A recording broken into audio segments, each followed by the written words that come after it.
We're good. Good evening, everybody. It's 6 p.m. Tuesday, November 25th, 2025, and I'll call this session of West Ants Regional Municipality Council to order. Clerk Snare, we do have quorum with one regret. Councillor Paul Morton will not be joining us tonight. So we do have quorum. We are in Mi'kma'ki, the ancestral and unceded territory of the Mi'kmaq people. These lands are governed by the treaties of peace and friendship signed in 1726. We are all treaty people and our responsibilities to each other and this land. West Ants Regional Municipality also recognizes that African Nova Scotians are a distinct people whose histories, legacies, and contributions have enriched that part of Mi'kma'ki known as Nova Scotia for over 400 years. We do have a few people in the audience tonight, so in case of a fire alarm, also to council and staff, we have two exits on either side of the room. If an alarm does go off, hopefully it does not. But if it does, please make your way out through one of the exits to my left or the audience's right, out into the parking lot to the muster station. I'll designate Councillor Paul Whedon as the last one to make sure everybody is out and safe, and we'll go from there. We are live streaming on Facebook Live tonight, or sorry, YouTube, I should say. So council will be here busy doing business. We will ask anybody in attendance to refrain from recording on your phones or recording on any devices. You can always view it on YouTube and it stays there forever. So out of respect for others in the audience who may not want to be on a video, we ask you to respect that. Anybody wishing to speak on any matter before council this evening as well, we're going to ask you to be respectful, stick to the issue and stick to the point, and we'll have a productive session, productive conversation, and all comments are helpful to council when it does make its decisions. With that, are there any announcements, council, for this evening? I'll go with ladies first. Councillor Remy. Thank you so much, Warden or Mayor. Jeez, going way back there. I just want to announce that Christmas Angels is coming up. I'm sure a lot of people have been seeing it like through the socials or hearing about it, but it's coming up December 7th is the webathon. But I know that they're still looking for volunteers. So anybody who's interested in volunteering could go to their website. I think it's Leanne. I don't know the email right off the top of my head, but I know it's on their website. So absolutely. Councillor Paul Whedon. Thank you, Mayor. Just want to thank everyone who attended our Mrs. Claus breakfast on Sunday in Ardois. It was a big success. And this weekend coming on Saturday in Eller's House is our annual, or not annual, our monthly breakfast. It's Saturday. And that'll be the last one until 2026. So hope to see you there. It's what, 7 a.m. to 7:30 to 10:30, but there's a few people there at 7. They usually sell out pretty quick too. So. It's usually pretty full. Councillor Bonnie Smith. Just wanted to remind people this is the final week of the Avon Valley Share the Warmth initiative. Warm coats, snow pants, socks, hats, mitts, boots can be dropped off at the West Ants Sportsplex or at the Credit Union in Windsor or Brooklyn. These items will be available for free to anyone who needs something on Saturday, December the 6th at the Windsor Community Center from 10 until 1. And the Windsor Township Business Association is holding their business and community social at the James Rui Beverage Company on Friday, December the 5th from 5 to 8 p.m. You can follow them on Facebook for any more details. Perfect. Thank you very much. Councillor Larry Pinch. I just wanted to remind everybody that this Saturday, November 29th, is the Santa drive-by and Christmas tree lighting at the Southwest Ants Fire Hall. It starts at 5 p.m. There'll be a time with Santa for the kiddos afterwards, live music, hot dogs, which seem to be a hit. So looking forward to seeing everybody there. Perfect. It's always a great time. Very lively. Councillor Ivey. Yeah, thank you, Chair. So the comment is about an event behind us, which we all saw this past weekend on the Parade of Light, and I think everybody would agree that it was one of the most amazing parades we've had here ever, and truly a phenomenal sight to see if you're not looking through a small hole of a lens or something like that. But the point of this story being is the family that stopped to speak to my partner on their way out of town, who were from Bedford, and who historically are attending parades in there. And the message to her was they decided this time to come to an area that was a little bit smaller, a little bit more cozy, to see a different parade of light.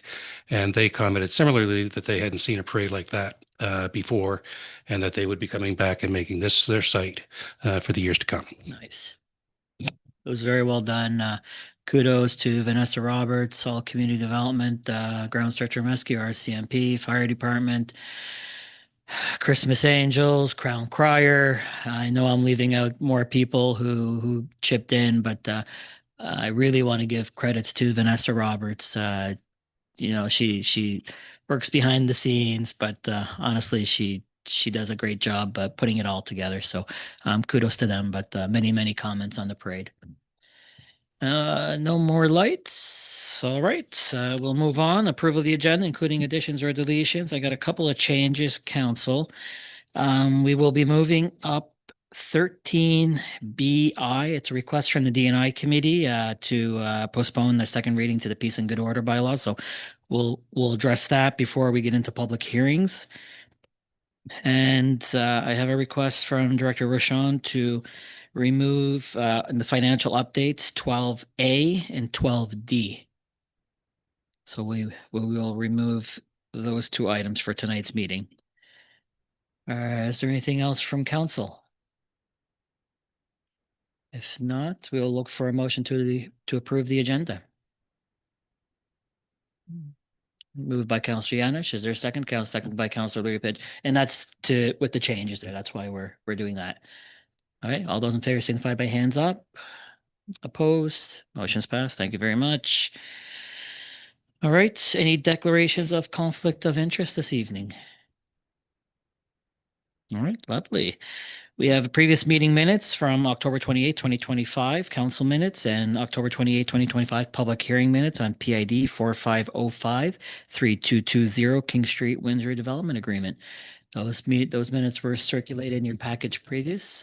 Councillor Ivey, anything on those minutes? Yeah, just one correction. I think, Your Worship, it's in the public hearing minutes. Okay. At the end of the presentation by Planner Hong, there's a notation. It's at the bottom of the second page, which says that there were no comments from the public during the public hearing, but the public hearing wasn't yet adjourned. It continued with the presentation by the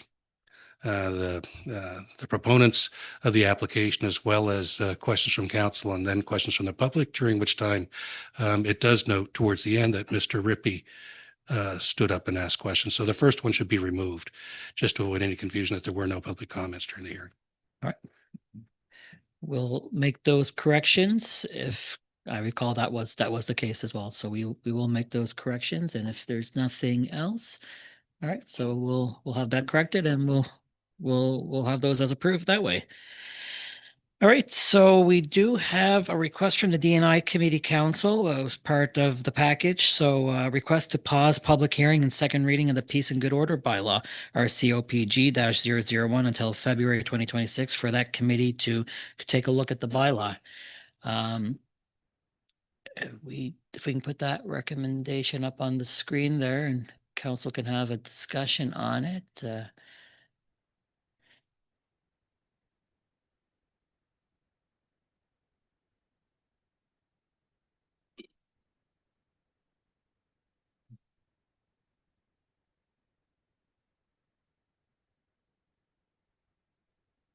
I think it's, there we go. Your fingers work quicker than my eyes, Clerk Snare. If we can just bring it down a little bit. There we go. So I'm open to discussion from council or comments, and if anybody wishes to make that recommendation. If not, we will deem council good with going into public hearing, and we'll proceed that way. All right, not seeing anything. Councillor Ivey. Sorry, I was in another place. You were asking, Your Worship, I apologize, if we want to make the motion, is that correct? If anybody wishes to make that motion, or, yeah. I'm fine with that for discussion. So the Diverse and Equitable Inclusive Committee recommends council pause the Peace and Good Order bylaw RC's OPG-001 public hearing to allow appropriate review with the Diverse, Equitable, and Inclusive Communities Committee. We have a motion made by Councillor Ivey. Is a seconder? Second. Seconded by Councillor Larry Pinch. All right, discussion, council. Councillor Ivey? No? Seeing no lights. All right, we'll just put it to a vote then, council. The question that's being put to a vote, the Diverse and Equitable Inclusion Communities Committee recommends council pause the Peace and Good Order bylaw, our COPG-001, public hearing to allow appropriate review with Diverse, Equitable, and Inclusive Communities Committee. We'll put that vote up on the screen.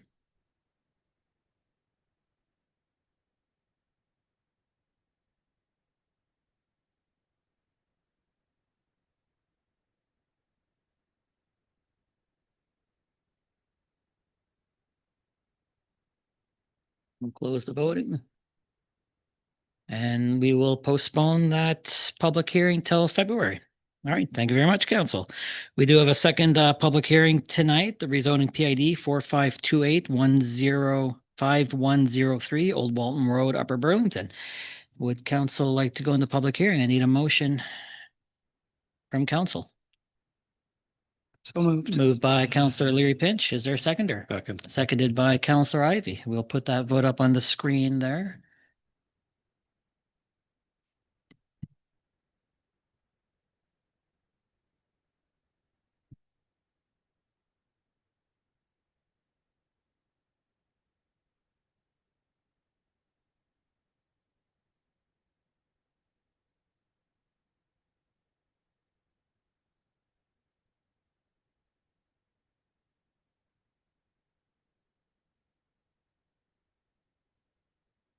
All right, motion is passed. Thank you very much, everybody. So public hearings for planning documents are required by Part A of the Municipal Government Act. This public hearing is hosted by council, provides member of the public with an opportunity to bring up any concerns and ask questions of the applicant or planning staff. When the public hearing is completed, council meeting will resume and council will then make a decision on the topic. Again, rezoning PID 4528-5103 Old Walton Road, Upper Burlington. Planner Hong. Okay, thank you, Chair. So how this public hearing will go is that as planner myself will go through the presentation first and then followed by a verbal presentation by the Hand Shore Childcare Association representative. And then we'll open the floor to the member of the public for comments and questions and have a conversation with anyone who wishes to speak tonight. And again, this public hearing is regarding the rezoning PID 4528-5103 on Old Walton Road in Upper Burlington area. And to start, I'd like to give a bit of background on this application. So the property is owned by West Hands Regional Municipality since 1998 and then leased to the Upper Burlington Community Hall Association in the year of 2000.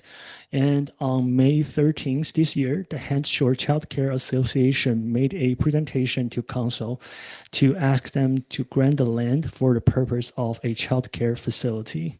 And on July 8th this year, council approved a motion to deem this property as surplus and directs the chief administrative officer to apply an application to the planning and development department for rezoning of the property. So a completed application was received on July 18th from Mark Phillips, CAO, to rezone the property to provide an opportunity to the Hand Shore Child Care Association to explore establishing a licensed child care center. And this slide shows the ortho photo, which suggests the subject lot has road frontage on both Highway 215 and Old Walton Road. And it is approximately 3 acres in size. The surrounding area comprises single unit residence, the Upper Burlington Community Hall, and the farms. And this slide shows the generalized future land use map, which suggests the current designation and the designation in the surrounding properties are agriculture.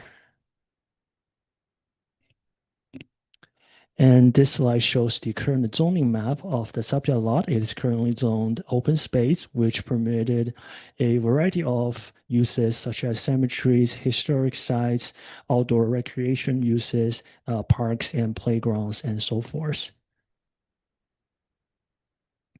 And under proposed zoning, staff recommend rezoning the property to institutional zone because of the initial concerns from the public we heard about this proposal could affect the existing land use pattern and the potential commercial nature of the facility. So by rezoning to the institutional zone, we feel that this will better reflect the intended use of the property, which is to address community needs for a childcare facility. And at the same time, it will provide a clear framework for what can and cannot happen on the site, which helps prevent any unintended commercial uses beyond what's being proposed. So in this case, if the subject lot rezoned to institutional zone, it will include a variety of institutional uses such as churches and educational centers, community centers, and so forth. And because the daycare center is currently not a permitted use in the institutional zone, so part of this application is to allow this use to add it as a permitted use in the institutional zone. And I will show some pictures of the subject lot. This picture was taken back in September, I believe, which shows the subject lot as viewed from Highway 215. And the subject lot also features the 1760 planter trail along with an interpretive sign that tells the heritage history behind the Upper Burlington area. And here is another picture from the old Walton Road. And here is the preliminary site plan submitted by the Hands Shore Child Care Association, which outlines their vision for the proposed development. And as you can see from the site plan, the child care facility will be accessed by the old Walton Road, and the driveway access will be located right across another existing driveway on the old Walton Road. And their intention for the vision is to keep the existing historical interpretive signs in the trail, which will be used for future public open space purposes. Move into the policy part, and this is really what enables this application to occur. So the West Hands Municipal Planning Strategy is the overarching planning document we look at tonight. Specifically, policies 13.2.2 states that it shall be the policy of council to zone only public lands for open space purposes, and this provides justification to rezone a more favorable zone for the proposed use to align with council's early motion to provide an opportunity to the Child Care Association to explore establishing a licensed child care center on the subject lot. And another policy we look at is the 16.3.1, which is the general criteria in considering a land use bylaw amendment. And in summary, this policy has met since the proposal is not considered premature or inappropriate for the area, and no municipal costs related to the proposal are anticipated.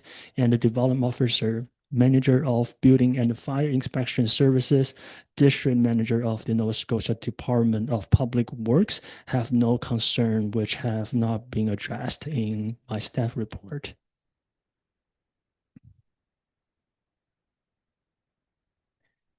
And so we first held a public information back on September 3rd, where the meeting was also broadcast live on municipal YouTube page. There were approximately 6 members of the public attended that information meeting, and staff received over 20 written comments via email and 2 phone calls. So among all the public feedback staff received during the first public comment period, the majority of them expressed support for this application.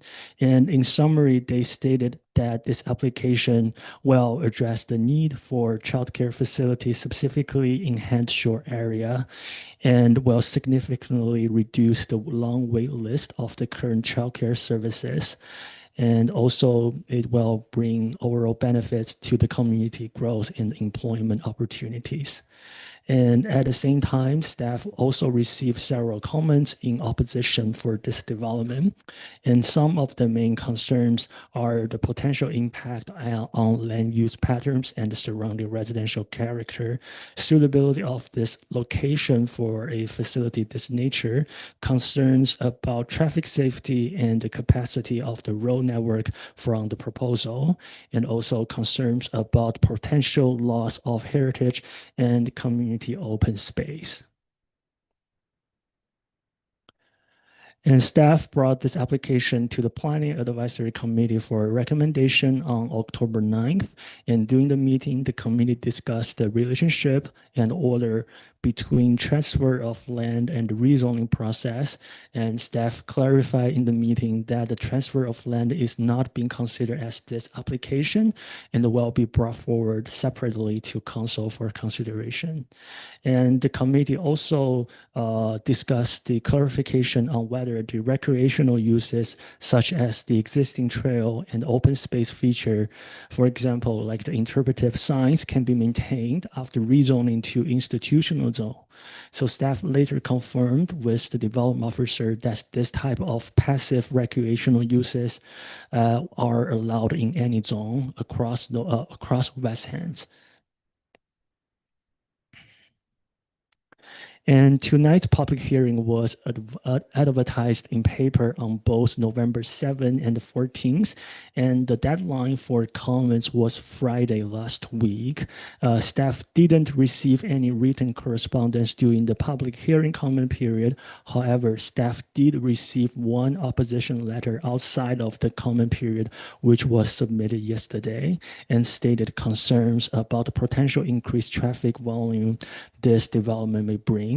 And staff would like to note that this concern has already been addressed in my regular referral process to the Nova Scotia Department of Public Works, who confirmed that they have no concern regarding the impact on traffic generation and traffic safety.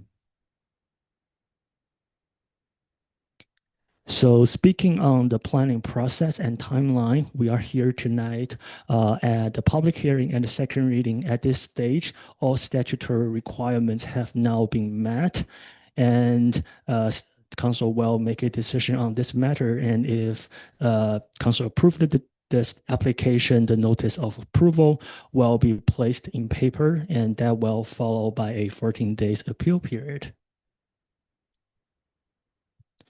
And that concludes my presentation. So I will hand it over to you, Chair, with the understanding that the Hants Shore Child Care Association wishes to present verbally. Thank you very much, Planner Hung.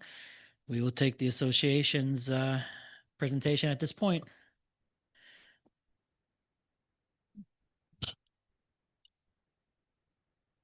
All right, thank you. Good evening, council, municipal staff, and community members. My name is Lori Maxwell, and I'm here tonight on behalf of the Hants Shore Child Care Association.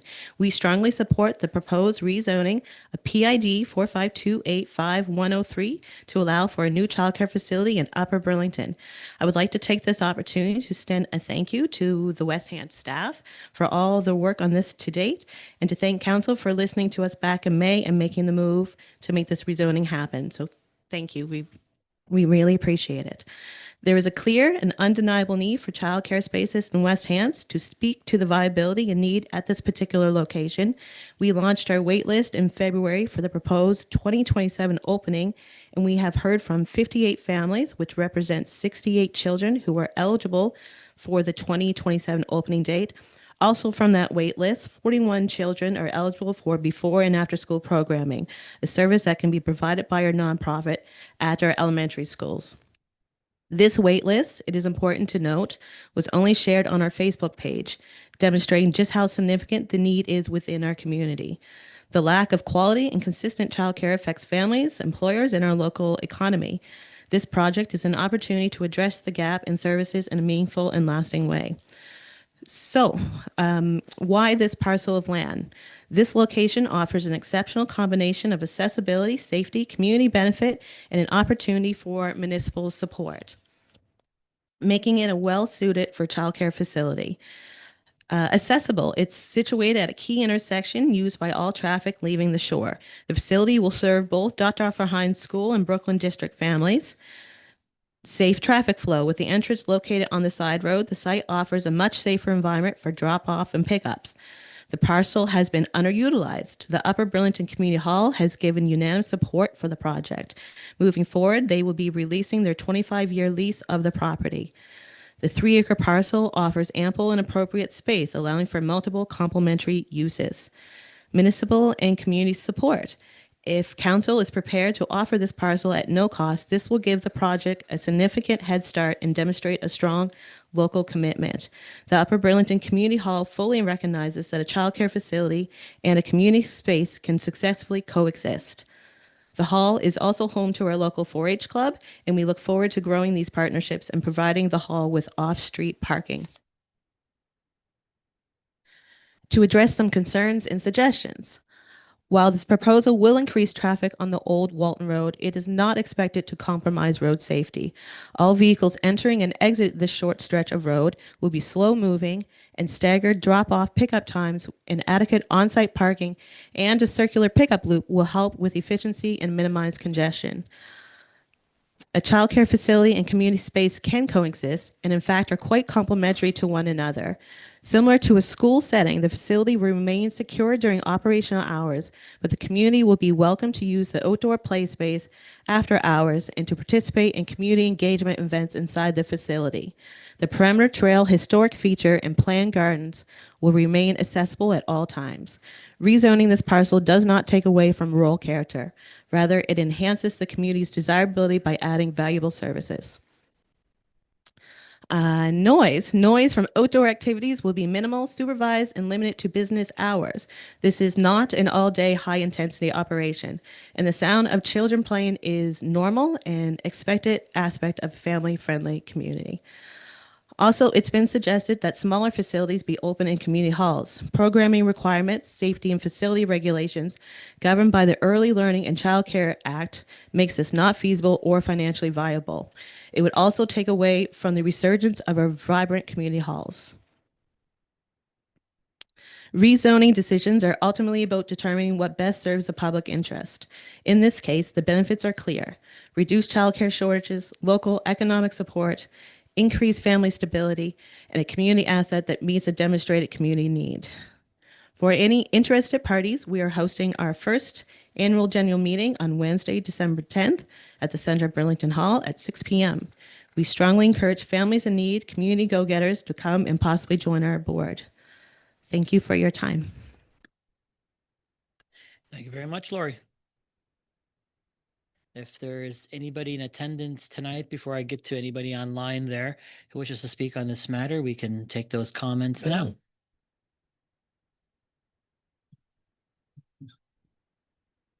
Quiet group tonight. We appreciate you coming anyways. Anybody online there? Claire, I see you're up there. If you want to unmute yourself and we can take any comments or feedback you have at this point. Sure, thank you very much. My name is Claire Jimmerson and I am a resident. And as you are aware from my emails that I send in, I do have concerns, and I appreciate this opportunity to share those. I'm concerned about the location due to the loss of open space and the loss of heritage space. And I did have a question. I know the Acadian Federation of Nova Scotia did send in a letter of opposition in October. It was after the date, and the FAIN organisation did vote and sent in a letter of opposition and did say that they wanted to work with the community to really bring the area to life and have it available for future generations. So I wondered if that had been discussed or noted. I know it did arrive later after the comment period, so I wondered what happened with those comments and that letter from that organisation. Thank you. Yep, council did receive that. It was included for all councilors' information there, Claire. So if anything is discussed on that, I'm sure council will have that if anybody wishes to bring it up, or as if a project at this point proceeds, I think it's always open to partnerships and going forward there. I just we have received that and council does have that. So Okay, thank you. Yeah. I have a second question, comment. So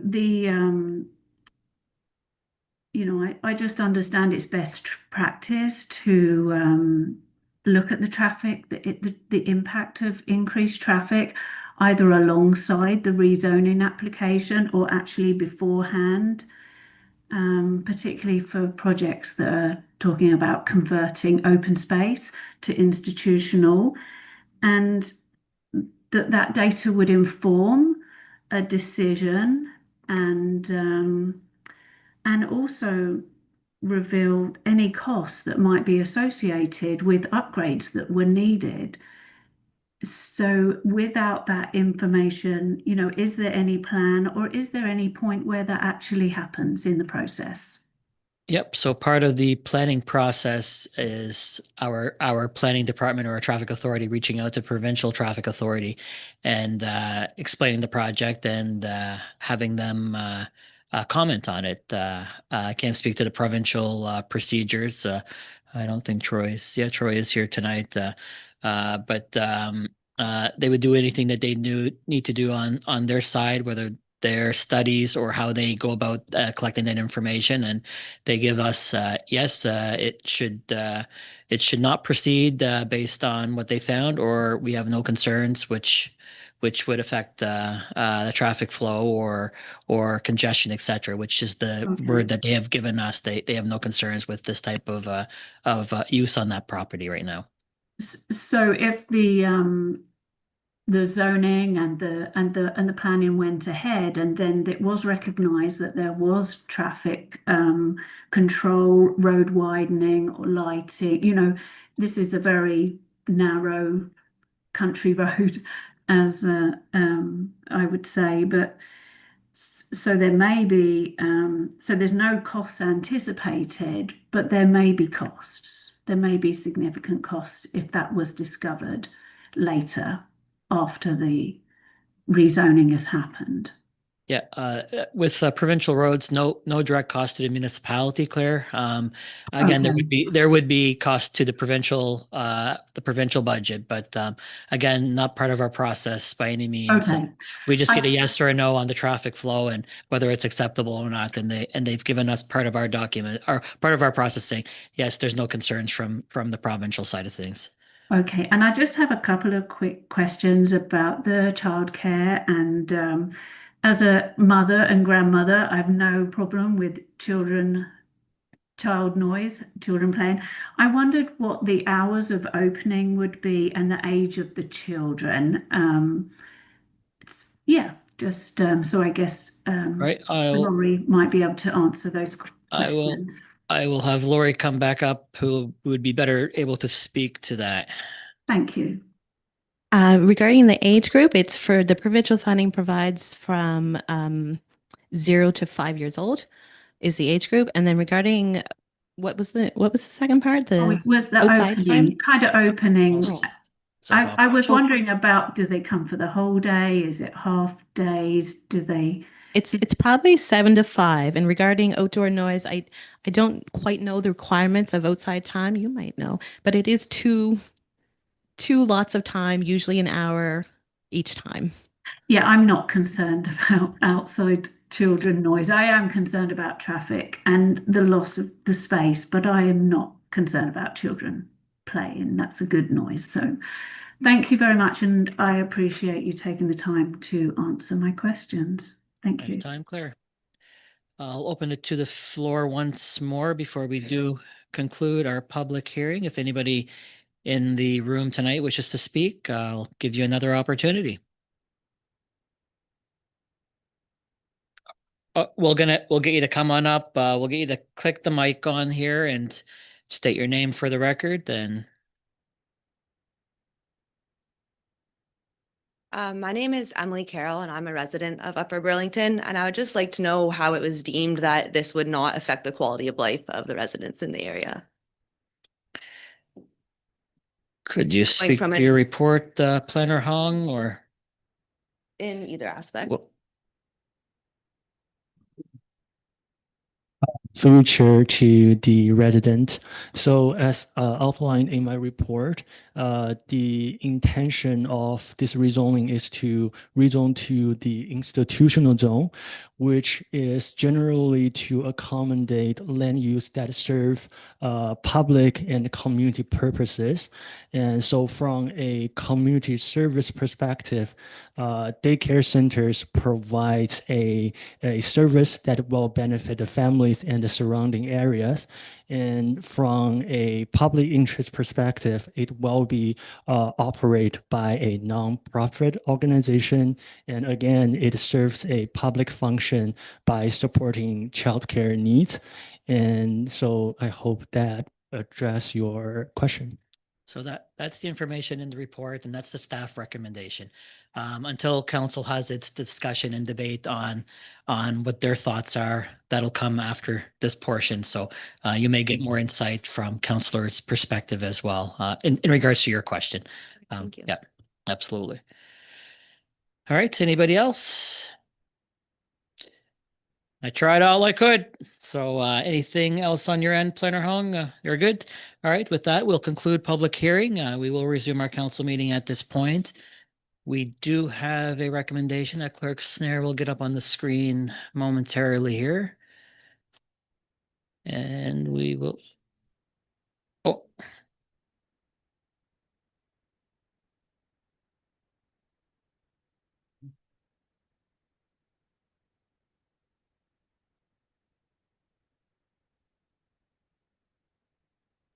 And there we go. So that is the recommendation from staff, council. If somebody wishes to make that for debate and discussion, we can take that now. Councillor Bonnie Smith. Sure. That council gives second reading and approves amending the Schedule A of the West Hants Land Use Bylaw to rezone the lot as identified as PID 452-85103 from open space to institutional zone, and amending the text of the West Hants Land Use Bylaw to add daycare centers, licensed or non-licensed, as a permitted use in the institutional zone as shown in the report number 25-20 to the Planning and Heritage Advisory Committee dated October 9th, 2025. And that is moved by Councillor Bonnie Smith, seconded by Councillor Larry Pinch. Discussion, comments, council. Councillor Paulby. Yes, thank you, Mayor. Just a question to Planner Hong. I think maybe you might know the answer to this. Is this mainly vehicle traffic, or is there going to be buses? What is normal kind of traffic for this type of facility? Be Lori. Oh, this part, sorry, Gloria, this part is just for council and staff. Sorry, I'll say buses, nod your head. No, vehicle traffic. And I hate to do that, but I need to keep it standard here. So so mainly vehicle traffic. So just to follow up on that, if I may, so then it'll be vehicle traffic throughout the day, but they're closed at 5 o'clock. So kind of after that 5 o'clock pickup, that's it. There'll be no more vehicle traffic on that area due to the daycare. If it's closed, I would assume that would be the case. Whether people are going to use the park or access the park after hours, that may be a different story, but Councillor Ivey. Yeah, thank you, Your Worship. And I think on the traffic point as well, as was identified, that provincial government has oversight over the roads. Is there ever a case where a municipal traffic authority may take a position that is different from provincial? And would we have the ability ever to do that if that were the case? And I'm presuming the answer, but I don't want to. Yeah, I think part of our documents and our procedure is comments from provincial traffic authority, and that's where it lays. They're the jurisdiction over that road. So regardless of what our comments may be, they are the relevant. It's their authority. Yeah, and similar to a municipal road, they would not give us comments on a municipal road. Absolutely. Yeah. Thank you. Councillor Lee Pinch. Yeah, I was just going to offer some traffic perspective just from my experience with the board of the nursery school that I sit on. So typically between 7 and 9 would be your largest because that's when your drop-offs are occurring, and then your pickups are occurring between 4 and 5. But in between that, you don't have a lot of vehicle traffic in my experience, just because they're there for the day. So there's not a lot of coming and going, unlike like a business that would be open for people to come back and forth. So I just know in our experience, that's when we've experienced more traffic, or in those short windows, at the two separate times, the beginning and the end of the day, but not so much throughout. Okay, thank you for that. Any further discussion or comments, council? I'd make a similar comment with my child going to preschool that she goes to. It is very much staggered. I've gone 8 o'clock in the morning with a car or two, and then I've gone last minute 9 o'clock in the morning where a car or two. I just haven't noticed any. I think it's so staggered that you don't feel an effect of everybody coming at once. Um, on this application, I've weighed both pros and cons, and my decision will be based on what weighed the other. I know there's been a lot of discussion that's come my way outside of tonight, and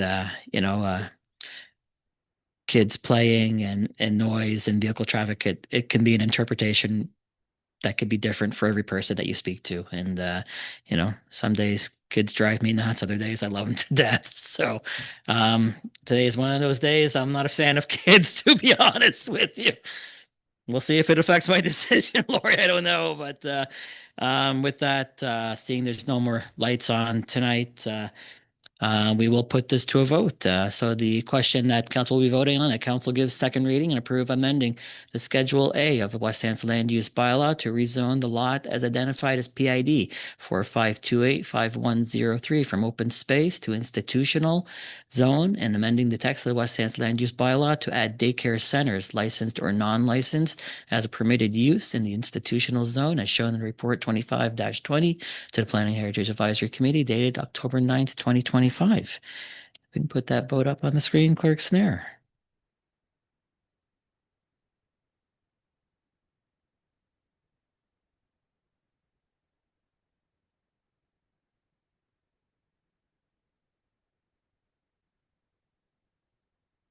And the motion is passed. Thank you very much, everybody. All right. We have a Planning Heritage Advisory Committee excerpts, rezoning PID 45055282, 45439098, and 451903886 Wentworth Road, Windsor, and Development Agreement. Planner Hong and Planner Dunphy.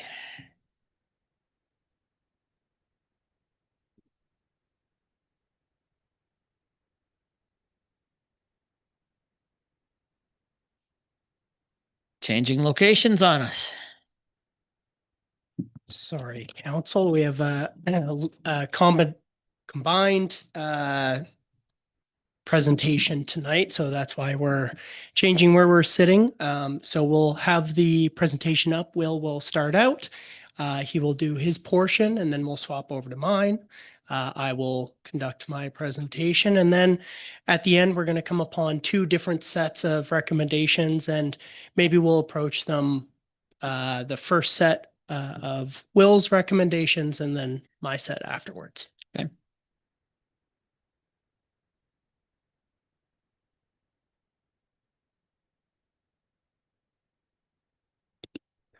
Okay, thank you, Chair. So just a little bit background of this application. A complete application was received from Brighter Community Planning on behalf of JD Irvin Limited on January 27 this year. The request was two-part. First part is to redesignate and rezone the subject properties to establish the foundation for future commercial and residential development on the lots. And this application also includes a development agreement application under a different file number 25-07, which is to develop a large-scale commercial development. And the nature of the development agreement application is not contingent on the redesignation and rezoning process. So to help council fully understand this application and see what changes are being proposed for each property, staff made this table for your benefit. Specifically for the first property, PID number 455-39098, the request is to amend the Windsor Generalized Future Land Use Map to redesignate from a split designations of commercial and residential to entirely commercial. And second part is rezoning from a split zones of Windward Road commercial and agriculture to Windward Road commercial entirely. And the final part is the development agreement, which is handled by our senior planner Dunphy to allow a large-scale commercial development. And as for the second parcel, PID number 451903886, the requests are first to rezone the lot from agriculture to medium density residential R2, and then exclude the property from the current Windward Road Gateway District, which is to set the foundation for future development by the applicant. And so again, there are two parts of the request tonight, and this is why we separate our presentation. So I will be cover the redesignation and the rezoning portion for this file.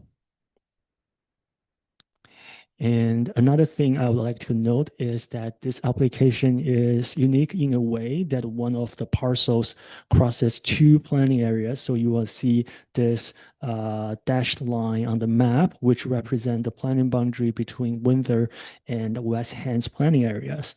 And the area to the left of the dashed line falls within the Windsor, and the area to the right is part of the West Hands planning area. And tonight's application is entirely within the Windsor planning area, which is governed by the Windsor Municipal Planning Strategy and the Windsor Land Use Bylaws, as outlined in this rectangle on the map here.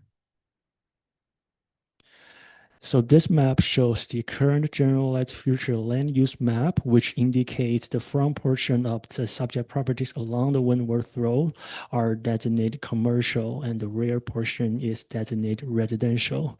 The surrounding properties are designated residential, joint industrial, commercial, and community use. And this image shows the current zoning map of the Windsor Land Use Bylaw, which indicates that the front portion again is along the Windward Road are zoned Windward Road commercial. And the second property that fronts onto the co-drive is entirely zoned agriculture. And the subject lots are also within the Windward Road Gateway District overlay, which is indicated by the hatch area on the map. And I will go more details about this background of this district in my next slide. So according to the Windsor Municipal Planning Strategy, the Windward Road Gateway District was created to recognize Windward Road as the gateway to Windsor, and it mainly applies to parcel having frontage on the Windward Road. And the intention of this overlay is to identify Windward Road as an important entrance route into Windsor for pedestrians, cyclists, as well as for vehicles. And it promote a sense of welcome and arrival, and also assist in visitor orientation and direction into downtown Windsor. And this slide shows the proposed Windsor Generalized Future Land Use Map. And the property fronting onto the Windward Road is proposed to entirely designated as commercial. And the second parcel, and there's no change to the second parcel in the back. So it will remain as residential. And this map shows the proposed zoning map where the property with frontage on the Windward Road is proposed to rezone to Windward Road commercial entirely. And the second property in the back is proposed to rezone from agriculture to medium density residential R2. And the final request for my file is to amend the Windward Road Gateway District boundary to align with the proposed commercial development area, which which Alex will take into more details in his DA part. So as the slide shows, the intention is to remove the second parcel from the Wentworth Road Gateway District. And move into the policy part, and specifically for the rezoning on the agriculture zone, policy 6.0.10 enables council to permit land zoned agriculture to be considered for other uses, subject to the general criteria and have regard to the potential impact on adjacent active farms. And this policy have been considered met because there's no active farming operation in the surrounding areas, plus the existing commercial and the residential designation on the subject lots indicates council's intention to consider the subject lots for alternative uses in the future. And as for the redesignation, policy 8.6.7 outlines council's intention to consider that lands within the Wentworth Road Gateway District shall be designated commercial on the generalized future land use map, but currently the subject lot is split designated between commercial and residential. So the amendment to redesignate entirely to commercial will actually bring this land in alignment with council's policy. And another policy we look at is 8.6.10, which enables council to establish a Wentworth Road commercial zone and shall be the main commercial zone within the district. So this policy gives us the basis to rezone lands within the district to entirely Wentworth Road commercial zone.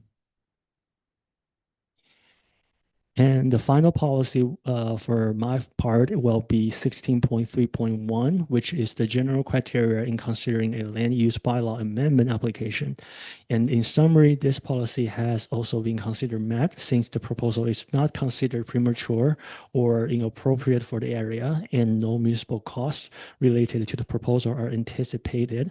And the fire chief, development officer, manager of building fire inspection services, the traffic authority, and the public work engineering division have no concern, which have not been addressed in this report.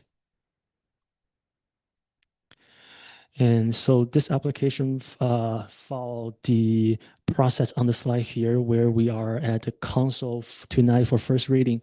So moving next, council can consider scheduling a public hearing and holding second reading, which will be the final decision on this matter. If the application was approved by council, the application will be sent to the provincial for approval because it involves an amendment to the generalized, to the MPS, to our municipal planning strategy. And if the application was approved, the notice of approval will be placed in the paper again. And now I will hand it over to Senior Planner Dunphy for his part. Well, okay, so I will be discussing the development agreement portion of this application. Oh, there we go. Okay, so in front of you here, you can see the proposed site plan for the development agreement itself. The usage proposed is a large format retail located at the south. I'll point it out with my mouse here. That's not showing up. Well, it's the lower portion of the site plan, the larger square indicated. And it also has 3 smaller retail stores included in the proposal as well. Those are at the top of the site plan. It also includes stormwater management ponds. Those are located directly abutting Cole Drive, as shown on the site plan. And the proposed development agreement will have frontage on Cole Drive. So to jump right into the policies, policy 8.5.1 provides council with the ability to consider the permitting of large format retail stores and expansions to existing large format retail stores by development agreement. And in summary, this policy is applicable since the proposed development is for a large format retail store. Next, for policy 8.5.2, this provides the criteria to consider development agreement applications enabled by the previous policy. So in summary, the proposal here meets all the criteria, as the proposal includes an acceptable traffic impact study and meets all parking, access, and pedestrian safety concerns. The proposed development agreement meets all architectural setback, landscaping, and buffering requirements. The proposed development agreement will not conflict with the neighboring uses, and the development officer and municipal traffic authority have no concerns which have not otherwise been addressed in the report.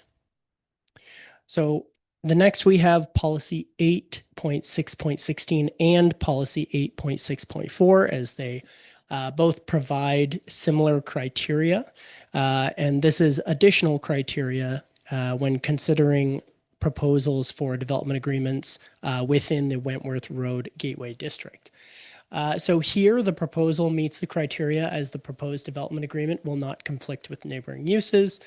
The proposed development agreement meets all architectural requirements, including landscaping along the road frontage of the proposed development. The proposal included an acceptable traffic impact study. And lastly, the development officer and municipal traffic authority have no concerns, which have not been otherwise addressed in the report. Next, we have policy 8.6.8, and this provides certain provisions to be included within the development agreement applications, again, within the Wentworth Road Gateway District.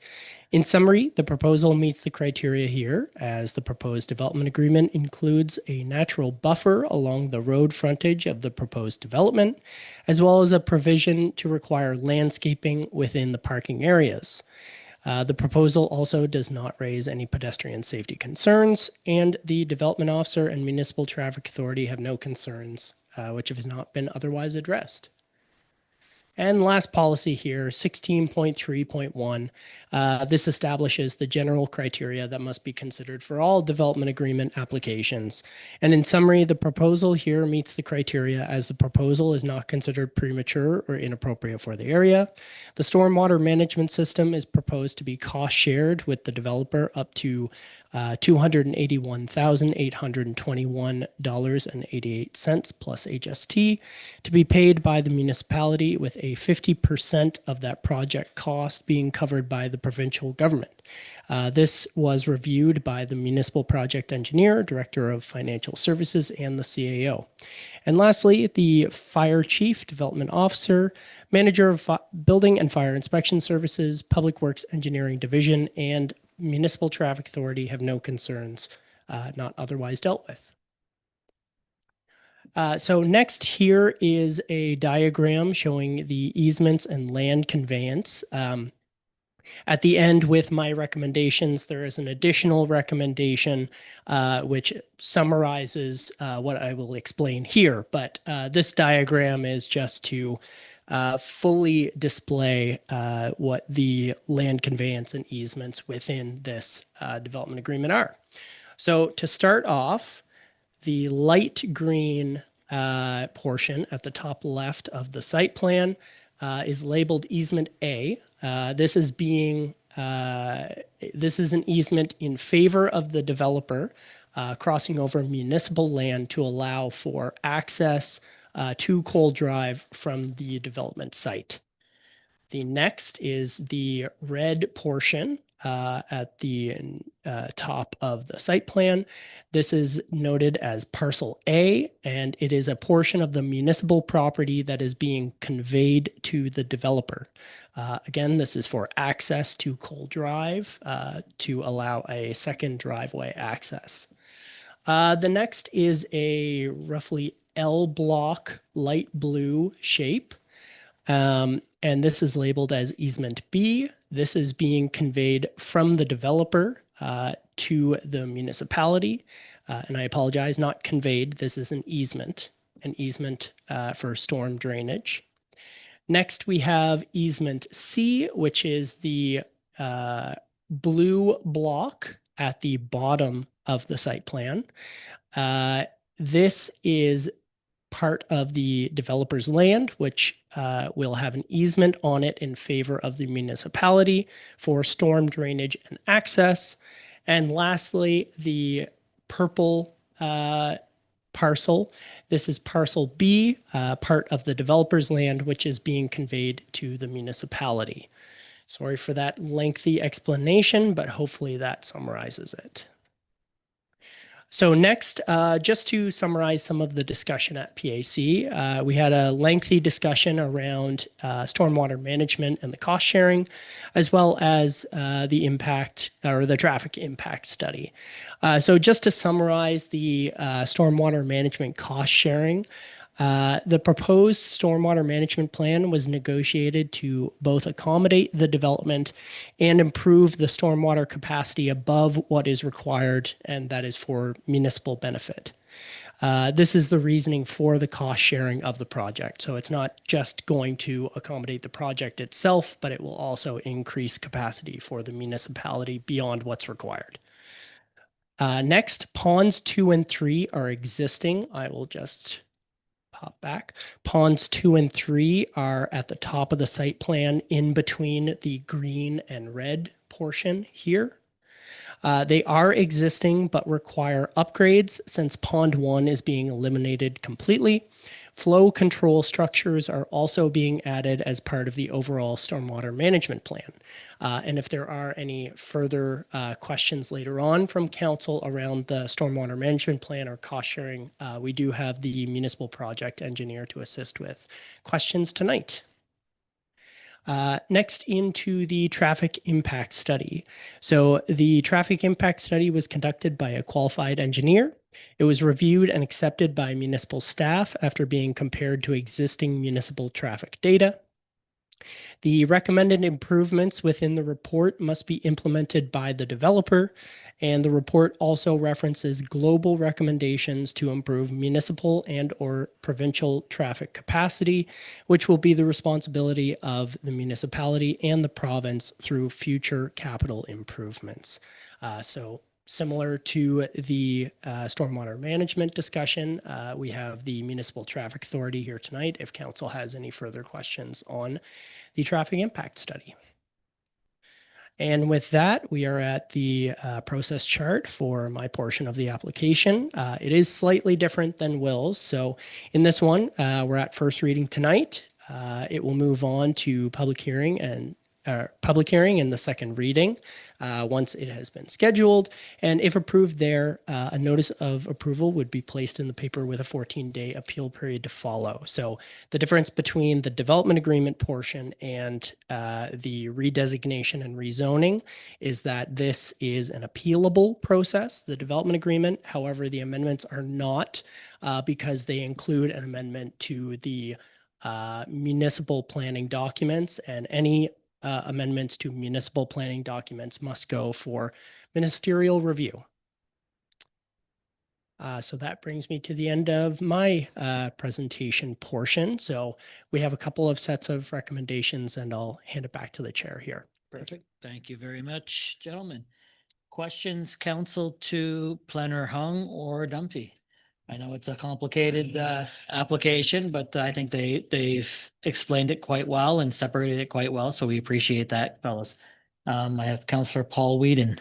Well, thank you, Mayor, and through you to the planners.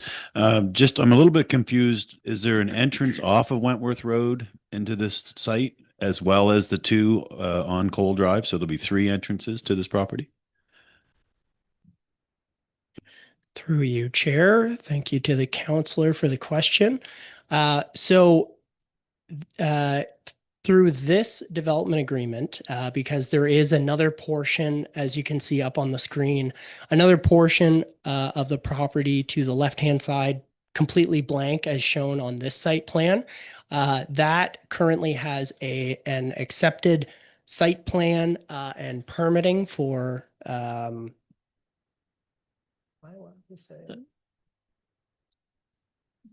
another large format retail store. So there may be a connection between that parcel and this parcel. So it won't have direct street access to Wentworth Road. It would be if that parcel allows connection to, say, its parking area to this one. So not direct street access to Wentworth, it would be through another parcel. Thank you. Councillor Leary Pinch. Thank you, through you, Chair. So just to clarify so that I understand from the wording, so it says the stormwater management is cost sharing between the developer and WHRM and the province. And then 50% of 281,821.88. So is it 50% of the 281 or the 281 is the municipality's 50% portion? I may ask for clarification from the municipal project engineer if Project He's engineer Bowder.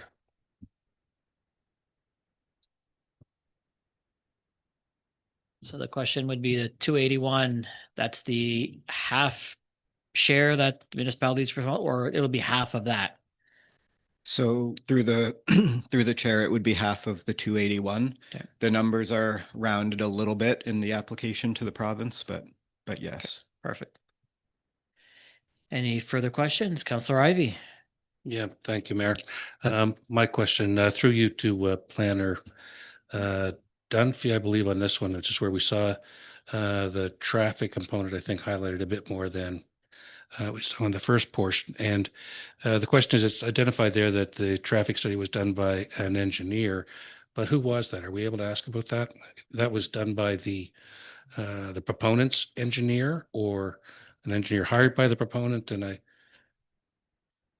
Yes, through you, Chair. I'll just bring it up. It's attached to my report, the traffic study, but it would have been conducted by a group. I'm at a loss for the word. It would have been requested by the applicant of another group to conduct that. And I'll just double check who actually carried it out. it's okay. I mean, I guess the guts of it is, as you pointed out here, that our traffic authority was accepting of the report that was received, which is fine. It's the timing of it that's curious to me, is that it's at the same time that we had a traffic study done, or one that we've got in a later report, also in January. So is it the same report is my question, cutting to the chase, or is it two separate reports and we compared their report to ours, which appear to have been done, as I said, at the same time? Sure. So I believe it would be the same report.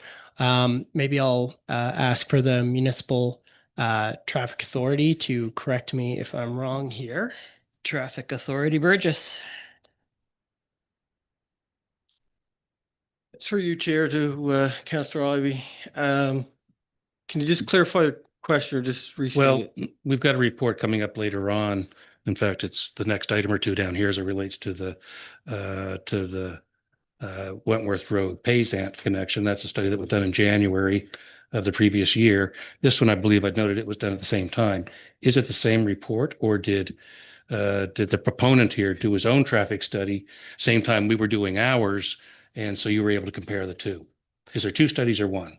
So we did our own study, and to be honest, I have to apologize because I'm not sure which one's Director Richard is bringing up.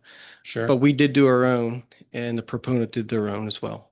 Okay, two studies. I don't know the dates, but yeah. No, it just, it could be, Yeah. it could be off of my memory too, based on what I read, but it just seems that two same time and going, same study or two different Yeah, studies. we did ours, I think it was actually a couple of years ago, but Okay. and then the proponent did one January-ish. Yeah. Ish. Now we had a traffic memo done in February, Hmm.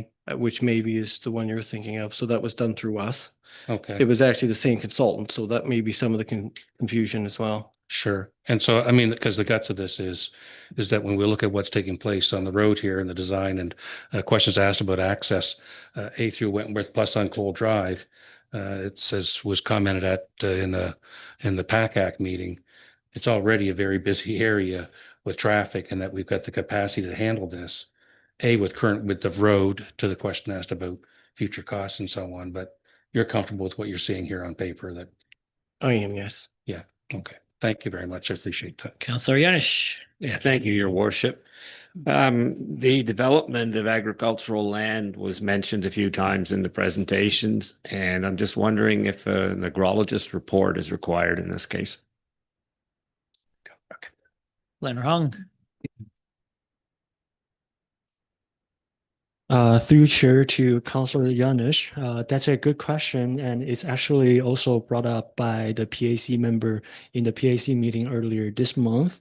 So I think to ensure the mechanism of evaluating an agricultural land in Windsor is quite different from our West Hands planning document, whereas in West Hands, agriculture priority 2 zone and the prime agriculture zone, if that land needs to be rezoned, they would require to submit an agrologist report to prove the suitability of agricultural lands. But whereas in our Windsor planning documents, there is no mentioning or mechanism to provide this study. So it's quite different. All right, thank you. Councillor Larry Pinch. Thank you through you, Chair. I apologize because it's a musical chair situation I feel for you, Planner Dunphy. But I have a question that I think is for Traffic Authority Burgess. Mr. Burgess.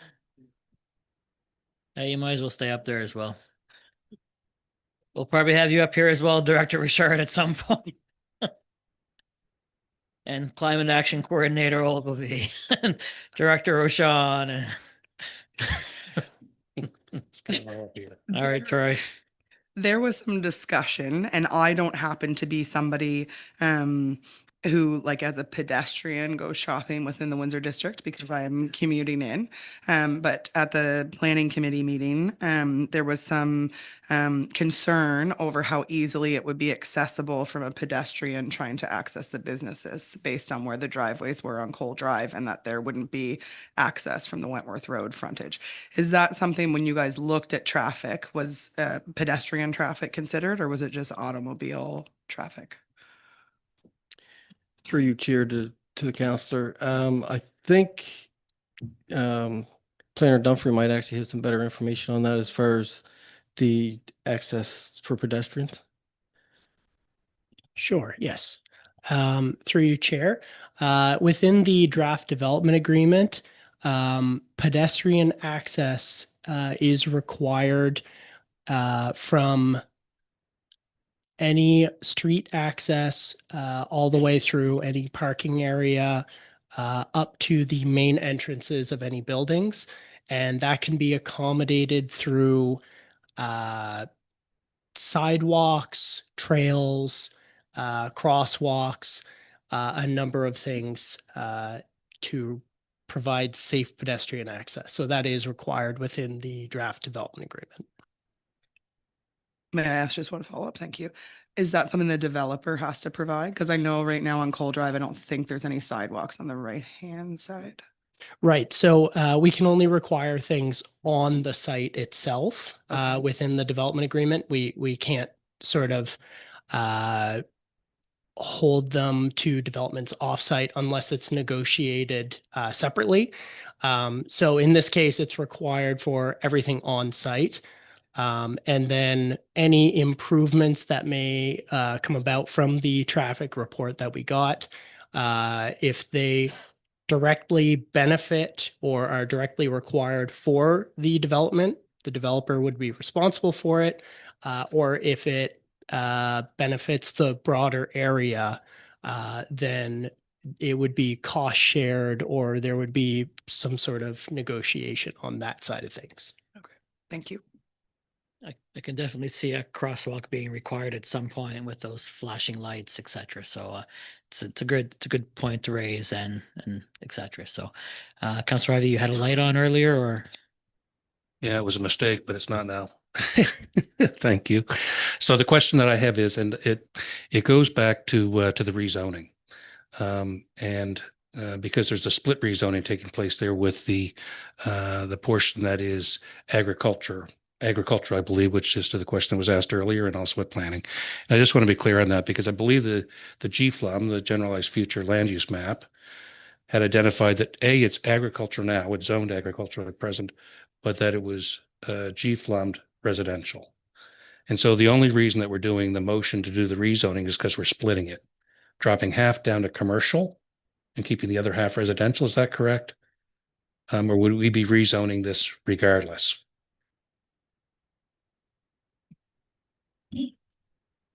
So through you, Chair, I'll just flash back to one of the slides. This might take a second. Okay. So This is one of those applications that dates back a couple of years. So It's- there's been a lot going on for those who may be questioning where is this coming from, et cetera. Right. So There's a lot. yeah, Sure. absolutely. So there is a lot going on here. So this is a very valid question here. So the current designation of the property, as you can see here, is split between commercial and residential. And the current zoning is split between Wentworth Road commercial up at the front portion, fronting on Wentworth, and agriculture at the back. So what is being proposed here will not create any sort of split zoning as the properties have already been subdivided, and we will be changing the zoning to match the new subdivision line. So we will not be creating any split zoned properties. So here you can see the new proposed designation, which will essentially for the main project area. So that is that larger PID which fronts onto Wentworth Road. That will be designated entirely commercial. And the smaller portion in the rear, that PID will be designated residential as it's not the focus of the development agreement for this application, but it's to set up the property for future development. And to just further address your question there. So the proposed zoning here, you can see again the two separate properties, the one which has frontage on Wentworth and the one which is split by the boundary line. The one with frontage on Wentworth is intended to be rezoned entirely Wentworth Road commercial, while the back property is intended to be rezoned to 2-unit residential. So this will not result in a split zoning situation. So we're doing the rezoning now as part of this application. Is that correct, or is that later? Yes, that's correct. Part of it now. Part of this, but it's so, and that's consistent with the GFLUM that was already in place before we started all of this, correct? So all we're doing is dotting i's and crossing t's, subject to that subdivision. That's Am I right? correct. Kidding? Okay, thank you. Any further questions, council, to Planner Stumphy or Hung?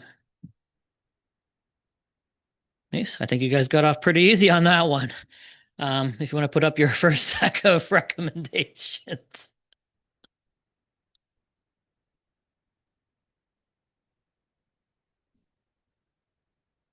All right, that's the first one up there, council. If somebody wishes to make that, we can have discussion and debate. Councilor Leary Pinch. That council gives first reading and hold a public hearing to consider amending the generalized future land use map of the Windsor Municipal Planning Strategy to include PID 454-39098 in the commercial designation as shown in the report number 25-11/12 to the Planning and Heritage Advisory Committee dated November 13th, 2025. Moved by Councilor Leary Pinch, seconded by Councilor Bonnie Smith. Further discussion on the motion, council?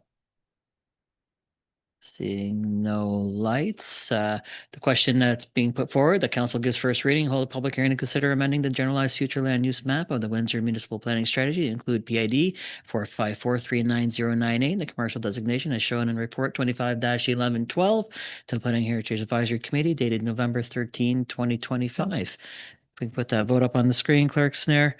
I won't be voting on this, Clerk Snare. I was out of the room for part of the discussion, so just to keep in line with procedure.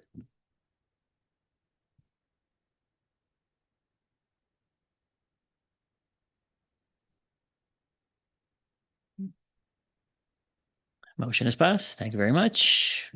Put the next one up.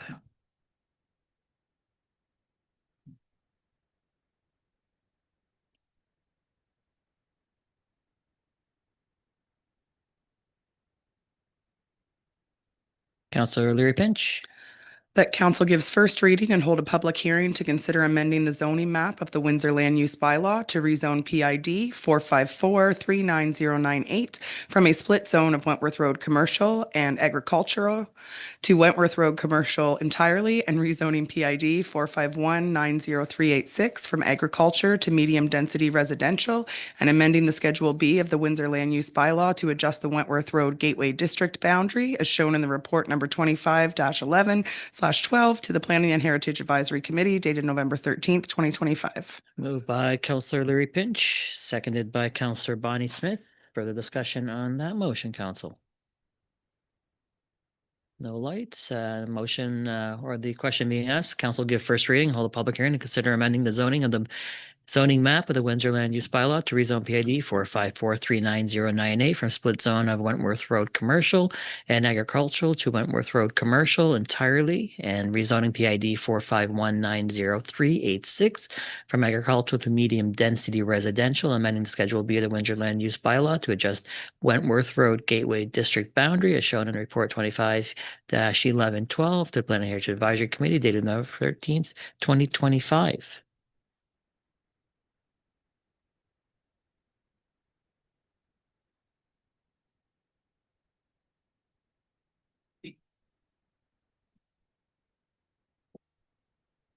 Motion is passed. Thank you very much.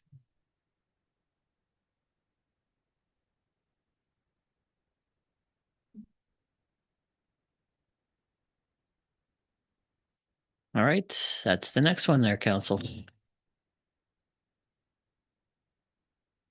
Counselor Bonnie Smith. Sure.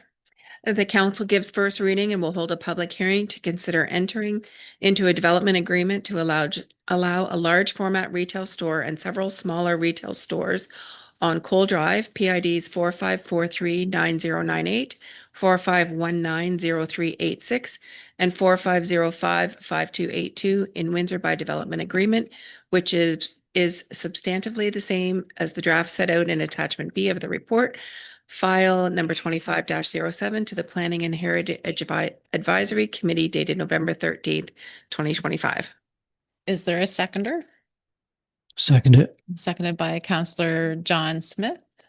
So the recommendation that we'll be voting on is that council gives first reading and will hold a public hearing to consider entering into a development agreement to allow large format retail store and several small retail stores on Cole Drive, PIDs 454-39098, 451-90386, and 450-55282 in Windsor by development agreement, which is substantially the same as the draft set out in attachment B of the report file number 25-07 to the Planning and Heritage Advisory Committee dated November 13th, 2025. Clerk Snare, can we put that up to vote, please?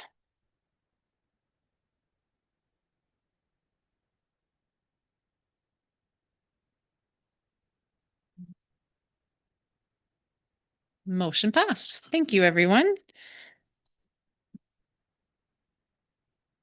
One more. Yeah. Is there two?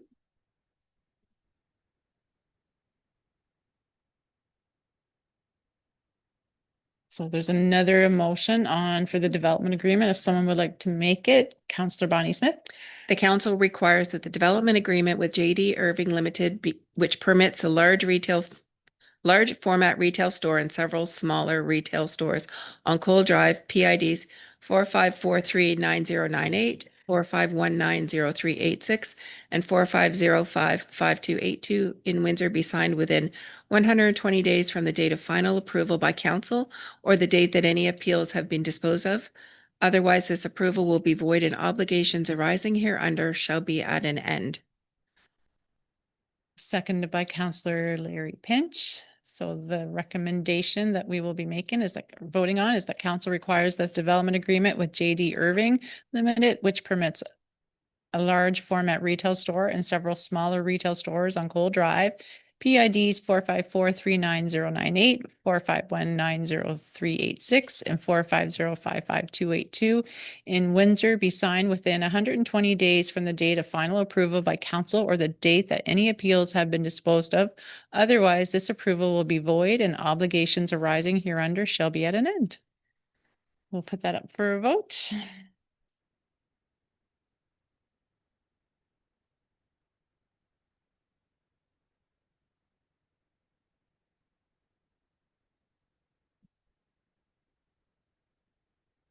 Motion passed. Thank you. One more.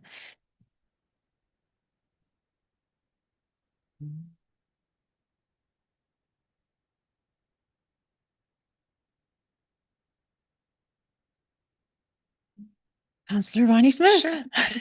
The council approves the necessary land transfer of a portion of PID 4505-5282 to the owner and a portion of PID 45439098 to the municipality, as well as an easement across a portion of PID 4505-5282 in favor of the municipality, and 2 easements across PID 45439098 in favor of the municipality as part of this development agreement. Is there a seconder? Councillor Larry Pinch. So the recommendation is that council approves the necessary land transfer of a portion of PID 45055282 to the owner and portion of PID 454399098 to the municipality, as well as an easement across a portion of PID 450555282 in favor of the municipality, and 2 easements across PID 454399098 in favor of the municipality as part of this development agreement. We'll put this last one up to vote.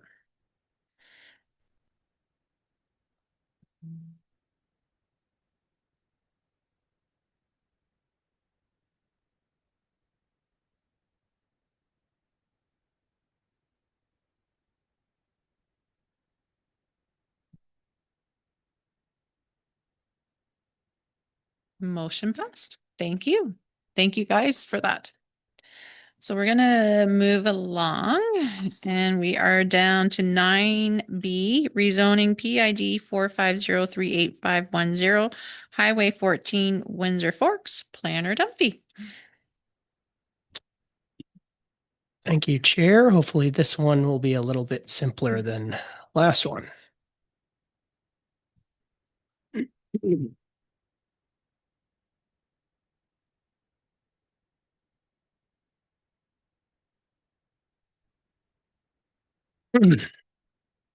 Okay, so we received a completed application from Stanley Boyd on August 14th, 2025. This application was to rezone the subject lot from rural commercial to the general resource zone to allow for subdivision and residential development of the subject lot. So we'll look at the orthophoto here. You can see the subject property is highlighted in yellow. It has frontage on both Highway 14 and Ski Martok Road. Also, the front of the property itself is cleared and the remainder is forested. It may be difficult to see. However, I do have some photos of the site later on in the presentation. Nearby properties to this lot consist of single unit residences as well as agricultural uses. So looking at the generalized future land use map, this property as well as all surrounding properties on this side of Highway 14 are designated resource. All the remaining properties on the other side of Highway 14 are designated agricultural. And to look at the zoning, fairly similar to the designation. The majority of properties on the south side of Highway 14 are zoned general resource. That's the lighter beige or brown, where the subject property is zoned rural commercial. There's also an additional lot on the northern portion of the site map here for showing an additional property, which is rural commercial. Some of the permitted uses within this zone include a variety of commercial uses, tourist accommodations, and 1 dwelling unit in conjunction with a permitted commercial use.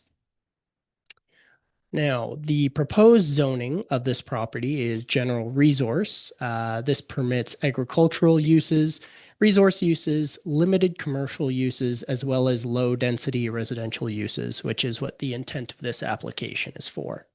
It will also match the majority of the area surrounding this property. Just to note here, we received a request from the applicant to consider maintaining a small portion of the property fronting on Ski Martok Road as the current zoning. So that would be rural commercial.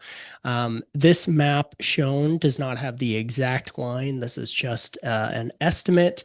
And the exact portion would be determined through subdivision to avoid creating any split zoned lot.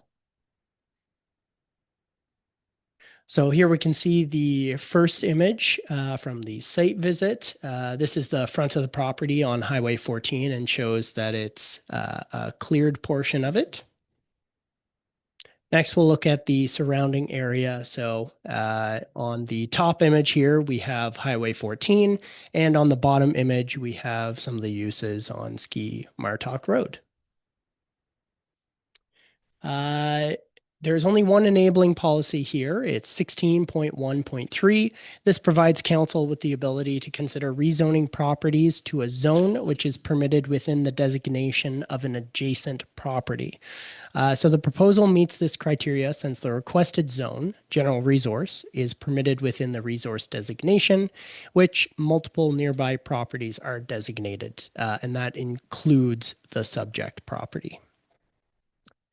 So for our criteria, that's policy 16.3.1. This states the general criteria for all amendments to the land use bylaw. And in summary, the criteria here are met. The proposal is not considered premature or inappropriate for the area.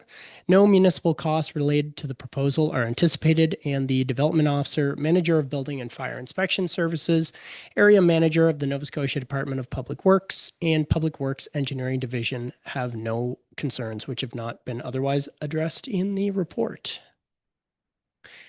Just one note on the last policy. So criteria I of policy 16.3.1 requires consideration of whether the proposal is considered premature or inappropriate in terms of the adequacy of fire protection and other emergency services.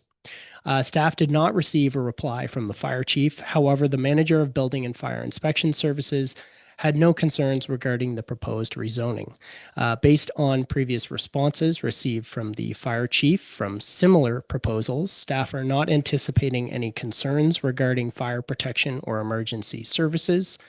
However, staff are required to proceed with the application to meet provincial timelines, but hope to receive a response prior to council approval.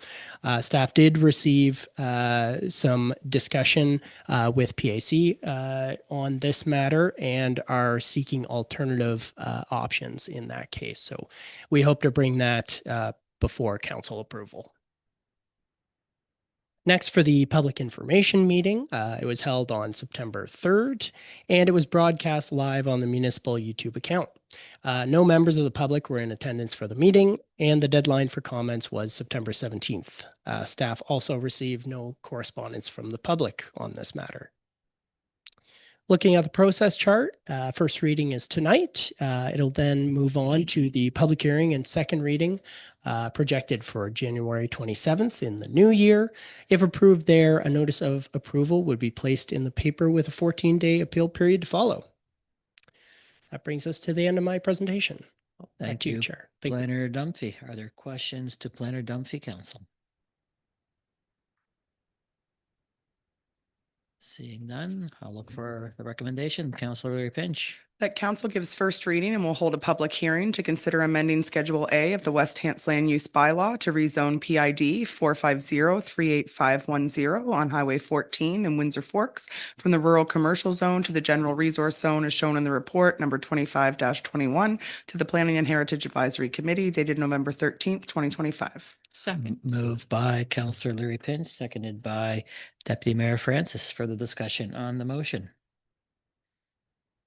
No lights. The question being put before council is council give first reading, hold a public hearing, and consider amending Schedule A, the West Hants Land Use Bylaw to rezone PID 4508510 on Highway 14, Winter Forks from rural commercial zone to general resource zone as shown in report 25-21 to the Planning Heritage Advisory Committee dated November 13, 2025. Again, clerks there, I won't be voting on this one. Just I was out for a bit there.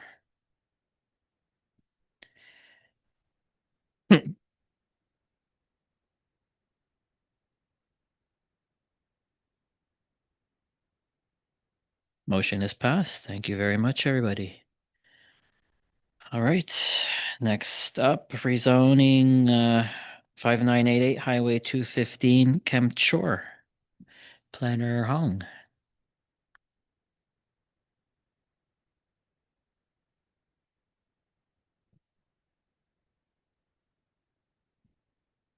Okay, thank you, Chair. This application is regarding a rezoning request at 5988 Highway 215 in Camp Shore area. So a little background of this application. A complete application was received from Renee Redden on August 18 this year. And the application was to rezone the property from rural commercial to general resource. And the intention of rezoning is to build a single unit dwelling on the lot. Since the current zoning of rural commercial only allows residential use in conjunction with another commercial use, and I got confirmation from the property owner they have no intention of operating a commercial business, so therefore a rezoning request was submitted to us. And this slide shows the orthophoto of the subject property, which shows they have road frontage on Highway 215. It is approximately half acre in size. The site was formerly used by a credit union that is no longer in operation. The building was later demolished in 2023. Surrounding properties include single unit dwellings and farms.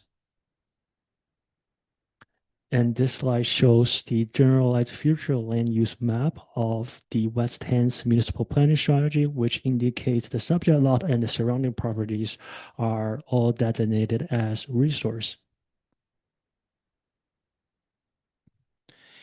And this slide shows the current zoning map, which again, it is currently zoned rural commercial, which permits a variety of low intensity commercial uses. And this map shows the proposed zoning, which is the general resource zone, which permits a range of uses, include but not limited to agriculture uses, forestry, commercial uses like restaurant, and single or two unit dwellings. And moving to the policy part, this is what enables this application to occur tonight. The West Hands Municipal Planning Strategy is the overarching document we look at, and specifically policy 16.1.3 allows council to zone any area adjacent to a given land use designation to a zone permitted in that designation. So in this case, it allows the subject lot to rezone to general resource, which is a permitted zone, applies to the resource designation, and both the subject lot and the adjacent properties are designated as resource. Excuse me. So in summary, this policy has been considered met. And another policy we look at is 16.3.1, which is the general criteria in considering a land use bylaw amendment. And in summary, this policy has also been considered met since the proposal is not considered premature or inappropriate for the area, and no municipal costs related to the proposal are anticipated, and the fire chief, development officer, manager of building and fire inspection services, area manager of the Nova Scotia Department of Public Works, and the Public Works Engineering Division have no concerns which have not been addressed in my staff report. So the planning process again, staff first held a public information meeting on October 8th and brought it to PAC earlier this month, where PAC voted in favor of this application. So tonight we are at council for first reading for your recommendation to schedule a public hearing and second reading at a later date. If the application was approved by council during the second reading, the notice of approval will be placed in paper, which will outline 14-day appeal period to the Nova Scotia Regulatory and Appeals Board. And that brings to the end of my presentation. I will hand it over to you, Chair. Thank you very much, Planner Hong. Questions to Planner Hong Council? All right, we do have a recommendation up on the screen. If somebody wishes to make that, council can have debate and discussion. Councillor Yonish. Yeah, council gives first reading and holds a public hearing to consider amending Schedule A of the West Hants Land Use Bylaw to rezone PID 451-79462 at 5988 Highway 215 in Kemp Shore from rural commercial to general resource zone as shown in the report 25-22 to the Planning and Heritage Advisory Committee dated November 13th, 2025. Moved by Councillor Yanish. Second. Seconded by Councillor Paul Whedon. Discussion, council. All right, the question put before council is council give first reading, hold a public hearing to consider amending Schedule A of the West Hants Land Use Bylaw to rezone PID 451-79462 at 5988 Highway 215 Kempshore from rural commercial to general resource zone as shown in report 25-22 to the Planning and Heritage Advisory Committee dated November 13th, 2025.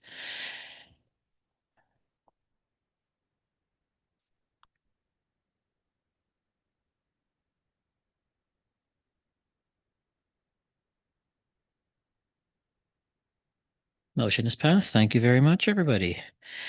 All right, unfinished business, postponed motions, property assessed clean energy program expansion, adaptation, financing recommendation report. Coordinator Ogilvy.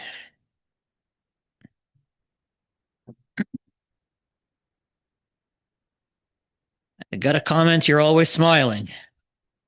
So. Nothing to not smile about, Mayor. We got a question sometimes. It's an inside joke or. Well, you guys will be happy this won't be as long as the other ones, so, and not quite as complicated, I hope so. All right, so thank you, Mayor. As my report to council noted, this is essentially recommendations in response to two things. One being the motion made by council at the end of October regarding well support programming.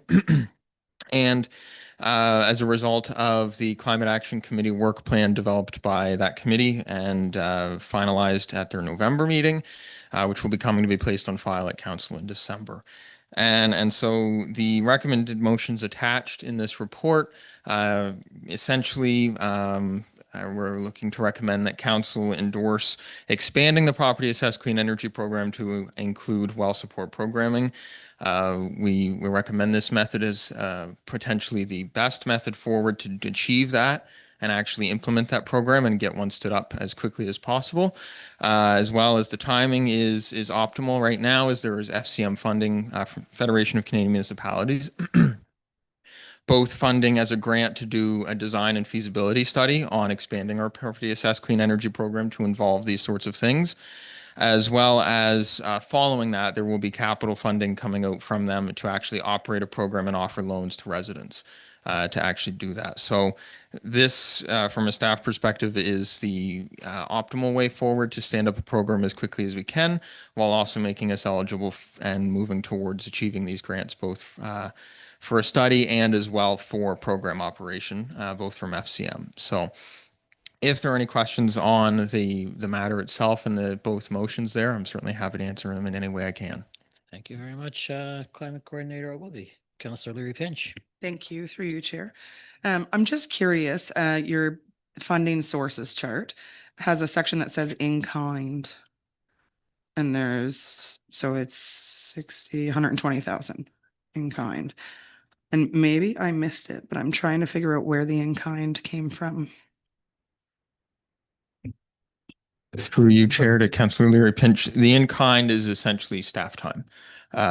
Yes, that's how they define that contribution, is in-kind, is essentially work provided in lieu of actual cash funding. And it's 60,000, a third of each from, if council endorses going forward with this project, a third from West Hants, a third from Municipality of Pictou County, and a third from Switch Pace as their work in helping us do this. Yeah. So your time is valuable is what you're saying.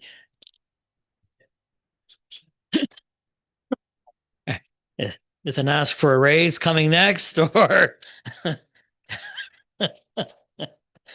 Councillor Yanish. No, thank you, Your Worship. Through you to Mr. Ogilvy. Does the money from FCM, does that, for climate adaptation, does that include projects that are related to water, like wells and cisterns, all that type of thing? Through you, Chair, to Councillor Yanish, it absolutely does.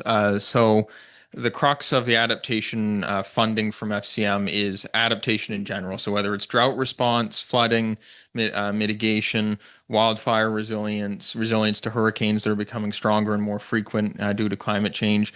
And so this funding from FCM is broadly addressing adaptation in general to climate change impacts. And as of right now, and I believe I noted this in my report for council, is that right now the Municipal Government Act in our province limits us to water-based initiatives. Initiatives that I believe the actual wording is upgrades that, one sec, I'll find it here. Equipment for the supply, use, storage, or conservation of water. So at this time, if we had a program that started tomorrow, we would be limited to initiatives that focus on that. So drilling new wells, installing a cistern, a gray water recycling system, all those sorts of things.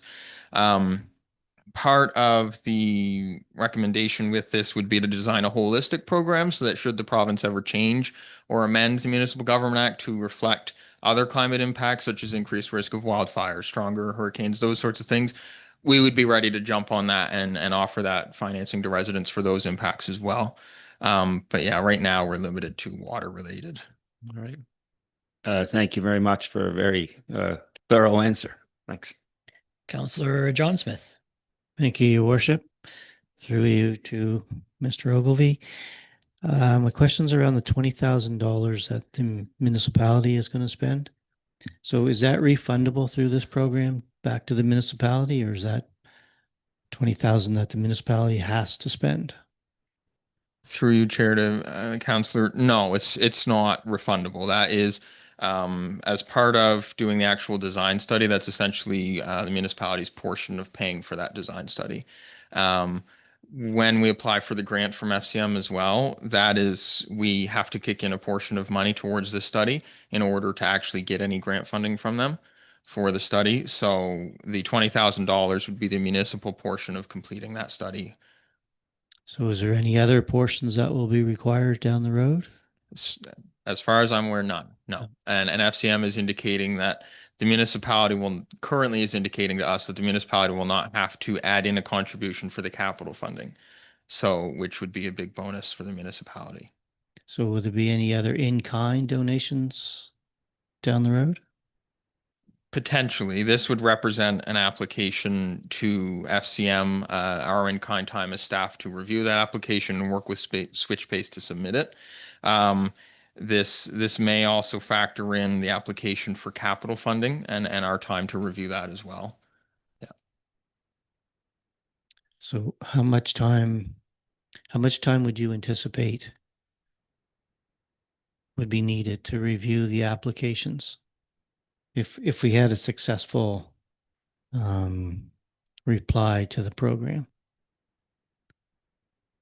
Do you think it's going to require like a half-time position to review them, or are you referring to the applications to FCM specifically? Or any applications that we receive? Oh, you mean applications from residents? Is that? Oh, okay, I get it now. Sorry. No, that would essentially, as part of this recommendation through this program, and if council opts to go forward with this and do that, Switch Pace would be, who currently operates our existing PACE program, would be the ones that would take in those applications from individual residents and manage that process for them.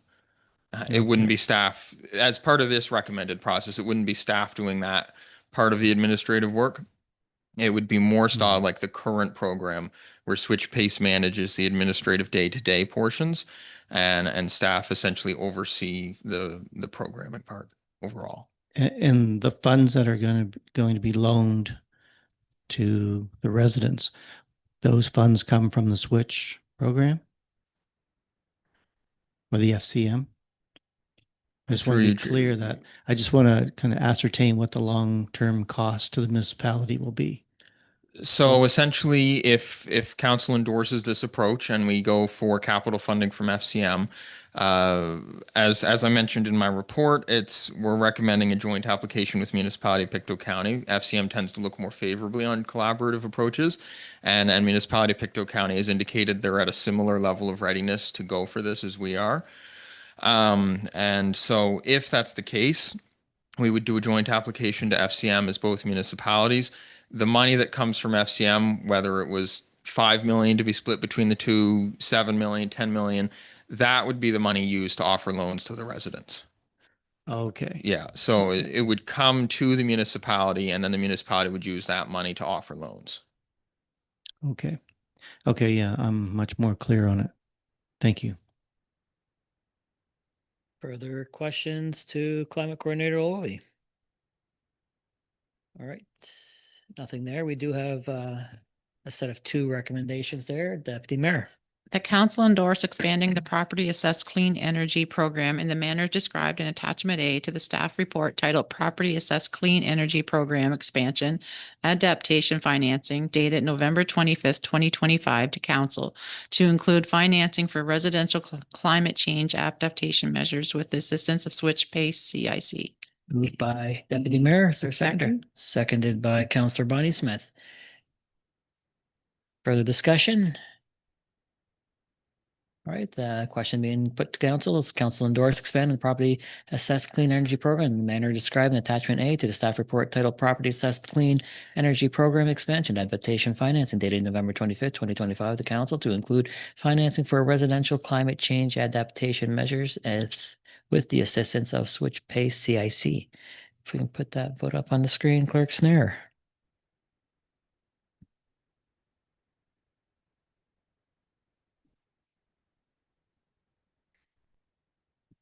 You can join the club, how we feel most days.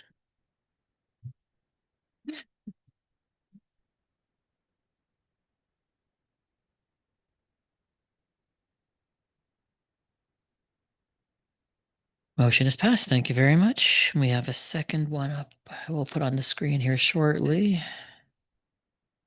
Thank you, Clerk Snare. Deputy Mayor. That council approves allocating $20,000 from the 2025-26 Climate Action Committee Work Plan budget as part of an application to the Federation of Canadian Municipalities for funding to complete a feasibility and design study to expand the property assessed clean energy program for residential climate change adaptation measures. Moved by Deputy Mayor, seconded by Councillor Leary Pinch. Further discussion, council. Right, the question being put forward to you. Council approves allocating $20,000 from the 2025-2026 Climate Action Committee Work Plan budget as part of an application to the Federation of Canadian Municipalities for funding to complete a feasibility and design study to expand a property assessed clean energy program for residential climate change adaptation measures.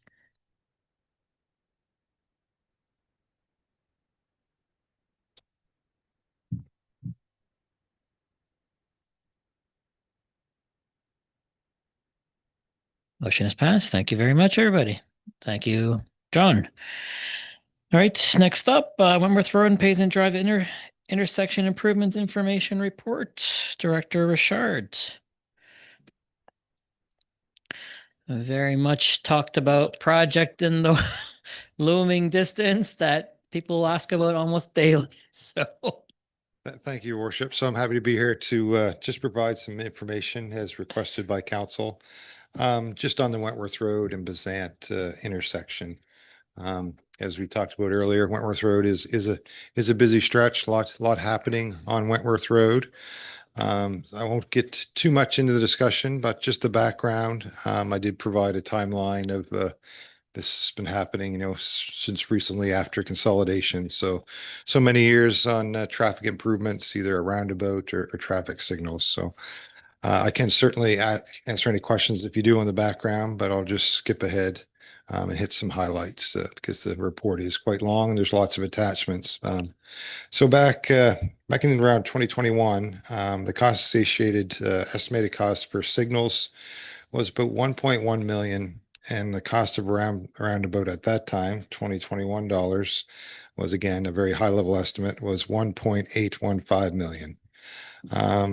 So there was some back and forth, and council gave direction to proceed with the design for a roundabout, and we all know the process that went through. That past estimate came back much higher due to several factors, and then council gave direction to staff to look at bringing back a Class D estimate for traffic signals. So the follow-up for that estimate is now, and again, it's a Class D estimate, not a tendered estimate, is coming in at 3.04 million for traffic signals. So in the 2025 and 26 identified capital budget, we council approved an amount of $51,930. So that's for some additional traffic studies. Wentworth Road, we probably have 7 or 8 traffic studies over the years, not just us, but the province has done traffic studies, partnering exhibition has done traffic studies. So there's a lot of studies on Wentworth Road. For good reason, because there's a lot happening, not just on Wentworth Road, but we're opening up connections. There's more than one way in and one way out now in Bezant Drive. So the studies kind of, do evolve. So they are valid, but they do change over time. So just timing from staff perspective, the current schedule for construction is included in the 2025-26 5-year budget. It's identified. But staff are in our draft plan, we'd like to move that out. The reason we want to move that out is because we're ready to tender for the Bezant to King connection. And that is going to change again the traffic pattern. And the other reason why we want to move the intersection improvement for Bezant and Wentworth is we certainly don't want to be having the construction at Bezant and King happening the same time as a major construction at Bezant and Wentworth. You can just imagine the issues. And the other factor is if once we do have the Bezant to King opened up, that would alleviate some of the traffic congestion during the intersection improvement by having, another way in and out, because there's going to be some long delays when we're ripping up that intersection, either it be roundabout or traffic signals. There's some major work that needs to happen. And we also still require a small piece of land acquisition. So it's kind of delayed that project from going to tender or coming back for a report for direction for council to go to tender. So that's it in a nutshell. Certainly, it's a big report. And I did, put other options, considerations. We could, council's direction, if you like, we could expedite this project. And certainly we're pretty close to going tender ready once we figure out the land acquisition, bring back a report to go to tender for traffic lights. We could consider the roundabout or moving it out again, or we could delay the project, further out in the 5-year capital. So just some considerations. There's no recommendation in this report. It's just for information, but certainly happy to answer any questions you may have. Any questions, council, on the report? Councillor Paul Whedon. Thank you, Mayor. Through you to Director Richard. What is the timeline for the Bezant King extension? Great question. Engineer Boder's here. He just briefed me today. We're hoping to go out either this week or early next for that tender. If everything goes ready, tomorrow we should have that tender release for the Bezant to King. So, and our intention there, get out early, hopefully capitalize on some contractors that are looking for some work, and then have that project start early construction season next year. Thank you. Further questions on the report? Councillor Ivey. Yeah, thank you, Mayor. I guess the one thing that struck me in this, and maybe this is where I was getting confused with the January dates and so on, but because between this report and the other one, a lot of traffic information, a lot of data. This is not a small report that's easy to work your way through, especially I appreciate that they give us all the detail, but it's almost more than you could. I mean, I dig into stuff, right? But that's more than I'm looking to dig into. So the question that I have here is the quote and the price here for the roundabout, or what's in here as the notation, is the cost that existed about a year ago, a year and a half ago, actually. I think it was spring of 24. So am I right about that? I think Yeah. so. Yeah. So spring of 24, so a year and a half. And then the quote on the lights is from January, so almost a year ago.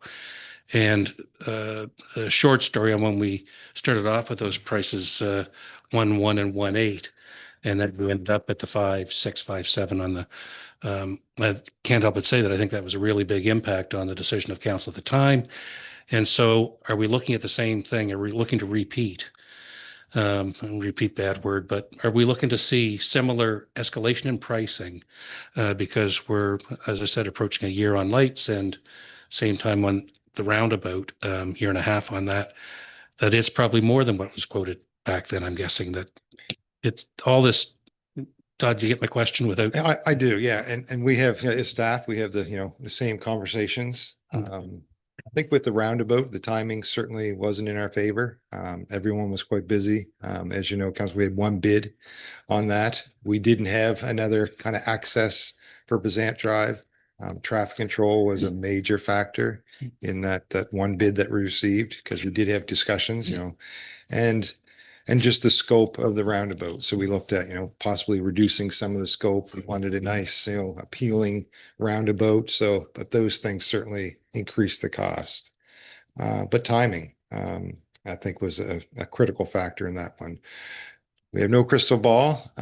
Not saying it could be higher, but certainly it may be a bit lower. I think competition is starting. We're starting to see more bids on projects, so competition is good. Really, I really can't give you an answer if it's going to be higher or lower, but hope it wouldn't be much higher, because that was a fairly substantial cost for a roundabout in that intersection. Absolutely. And I think that we're all aware of it, at least helps, as part of that process, to know that's likely the movement that we're going to see, just for expectations. The other question I have is as to what was built into the budget, and we didn't get into the deep detail of this and looking at capital and studies, but I know what's been raised here before is that we actually undertake and look at, most of the time when we're doing traffic studies, it's on select areas where Wentworth, Payzant, King, College Road, Route 14 is what we've saw from the WSP study back in 21, I think. But that it's probably getting to the point in time with the development growth that we're seeing that we look at a holistic big picture view of traffic, because when we look at what's going to take place on Wentworth and roundabouts to address it, I know there's been discussions previously about what I'll call to be like a short route from Wentworth near the exhibition to downtown. There had been talk with the highway twinning that we might even actually see a route that might go along those lines, and that didn't happen. I'm not sure when that came off. But can you comment on that at all, as to whether the value in us actually having a bigger picture traffic study and what it would take to do that? I think is valid, and our intention is with their integrated resource plan, we're going to have that more of a global view. And again, so much is changing. There's so many variables, like in the report. There's potential from the province that have plans to upgrade the Cole Drive intersection to a roundabout. So that certainly would change the dynamic of a traffic study. So if we do one today and that happens, certainly that pattern is going to change. So that's where our integrated resource plan is going to be a higher, 50,000 foot view of all our intersections and traffic patterns. So hopefully that will provide a little more insight into these things, instead of, like you say, just doing Wentworth Road or Bazant Drive and having and I think part of that would be to review all the past traffic studies that we have available to us. I think whatever could be done to do that would be a positive step. So again, we're looking at it through a lens that's only so big, and then the impacts elsewhere. So there's something that we've done really quite well, I think, over the last several years. That movement downtown with a stop sign at Garish and Water actually worked out to be really good, and it was perceived before that to not be a good thing to do, but it's worked out well. So I just think that bigger picture so we don't create a problem that we end up trying to fix again later. Anyways, thank you for the study. Councillor Leary Pinch. Thank you, through you, Chair, to Director Richard. Earlier in the report, it said previously when the roundabout was kind of moving forwards, that there was a land acquisition for one parcel of land and working on the other two. But I know that then later, when it talked about traffic lights or the potential for a roundabout again in your like possibility section, it says again about land acquisition. So did we actually purchase that parcel of land there at the time?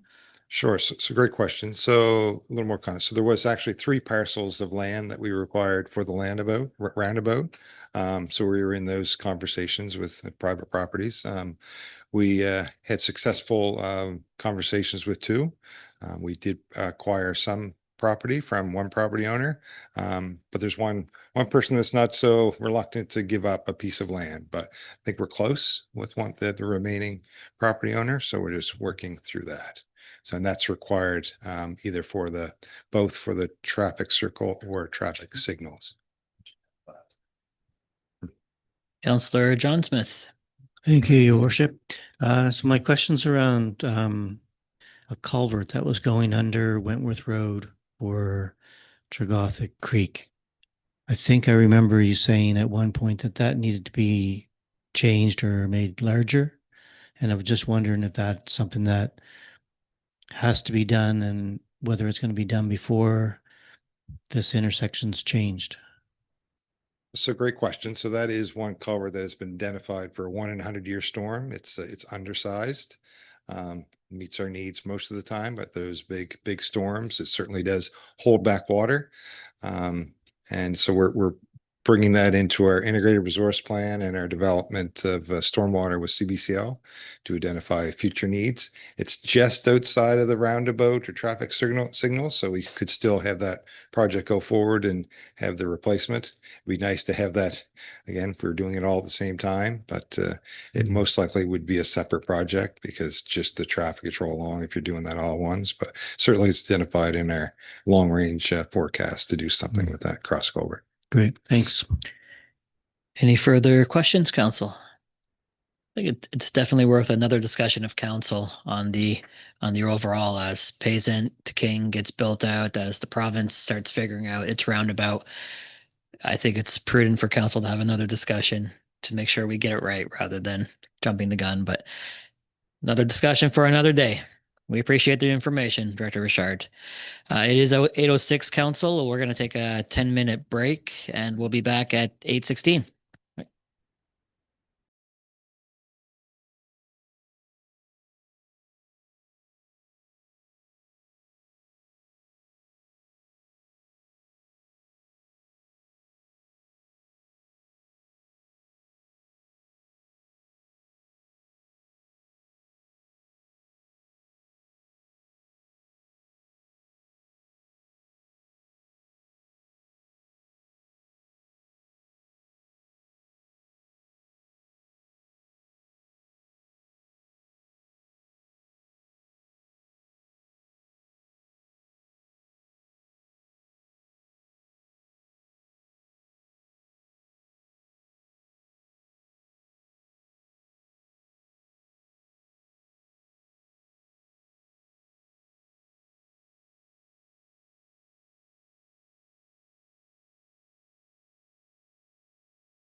Back. Thank you very much. Welcome back, folks. It's 8:17 p.m. on Tuesday, November 25th, 2025, and we'll resume this session of West Hants Regional Municipality Council.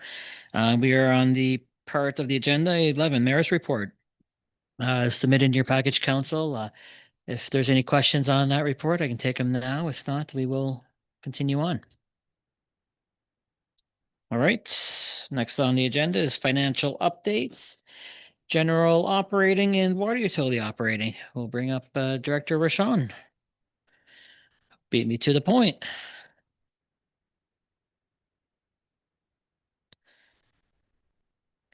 I got to say, you're always smiling as well. I got to give kudos to that. Thank you, Your Worship. Just 1 second here. So first on your list is our general operating report as of August 31st, 2025. We are projecting our deficit to be at 618,975. And that has changed slightly since the last update. Our revenues have increased by 0.4% to 4.7 below budget, and our expenses have increased by 1.7% to 9.4% over budget. So looking at, oh, sorry, I'm going over the water report. My apologies there. They're looking all good. Anyway. My eyes were wandering. Nope, that's okay. My apologies. So looking at our general operating report, we're looking at a surplus of 115,126. This is a change of 430,816 since our June 30th, 2025 report. So expenses have increased by 0.3% from June, and our revenues have decreased by 0.8% from June. So basically, right now, we're reporting 0.2% higher in revenues and 0.1% lower on expenses. A lot of our revenues are associated to, of course, what we had previously discussed at our June 30th update, associated to our transfers from other levels of government, which are still projecting high, as well as our D-transfer tax. We also have our other revenues from levels of government. So, and our other revenues associated to permits, licenses, rentals, tax certificates, and return on investment.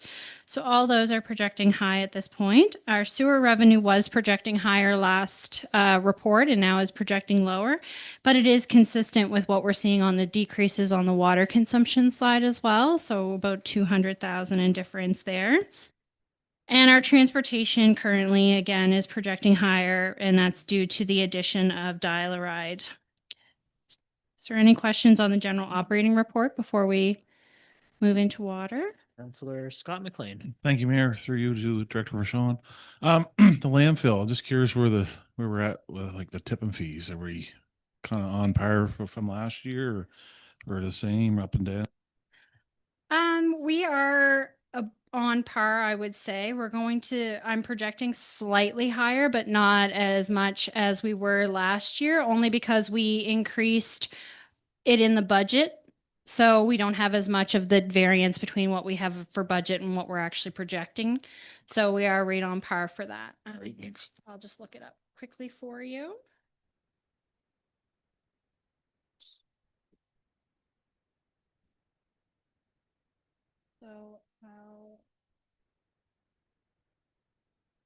So our host community fees, we budgeted 716. Right now, I'm projecting at about 747. Any further questions, Council? Councillor Ivey. Yeah, thank you, Worship. Through you to Director Rashawn. Previously, at this point in time, we would have been looking at September data, but it seems like we've slipped a full month in that regard. Is that accurate, Director Rashawn, that we're not seeing the same? I know that we moved from getting the reports at Committee of the Whole to getting them at Council, but because we've gone through September's data, there's October, we're at the end of 2 months now. Am I correct that we are behind in seeing the timing on these by about a month now? Yeah. So, too? yep. Yeah. Yep. So those will hopefully be caught up as we've been kind of jumping like every 2 months. So we went June 30th to August 31st. And again, the next presentation will hopefully be to October 31st, et cetera. So we're just getting caught up on that. Okay, that's great. Thanks. And I haven't got any specifics here because we only got this end of day, not to be, I'm not complaining or being critical. I'm just saying that the time to be able to go through this just doesn't exist between end of day and being here with everything else we've got in front of us. So, but thank you for this. I appreciate it. Being no more lights, we'll move on to water utility operating. Thank you. So I'm not going to go through all that spiel again, but what you're seeing within the water utility, again, similar to what we're seeing on the sewer side, is our rate sales are projecting lower. And we're also seeing that our non-operating revenues projecting lower, similar to what I reported in our last June 30th update due to prime rates and just trends with Bank of Canada. We're also still projecting that the bulk water is coming in. However, I am anticipating now that the drought is, as we've been getting more water and rain, we'll probably also see that kind of more peter out and more evenly based on as it was in the previous years versus during drought season. So I'll continue to monitor that. And then on the expenditure side, we're, as I reported in June 30th, expecting higher depreciation costs just due to projects that are moving from work in progress to depreciable assets. The other thing I've noted is transportation and distribution. So though we haven't hit that 5% threshold yet, I have flagged it as an account to watch, and I have asked Director Richard to also take a look into the account. So you'll probably see that projection vary in our next report. Any questions, Council? Councillor Ivey. Yeah, thank you, Mayor. Through you to Director Rashan, if I could. Just one question I'd like to get clarity on, Director Rashan. The first, the percent of budget column that's after the budgeted numbers and the percentages that are there. Can you just, because I can't kind of line those up, but are they intended to be a percent of the total budget? And I think that's what's intended if it's anything like what exists on the operating, that if we can look at the formula on that, and I think even in the last month's same thing, and if that's what it is, that's great. Yeah, it's just a percentage of budget. Right. Yeah. So the formulas in there aren't working the way that they should then, correct? Because 11%, the 2.9 million isn't 11% of the budget. Okay.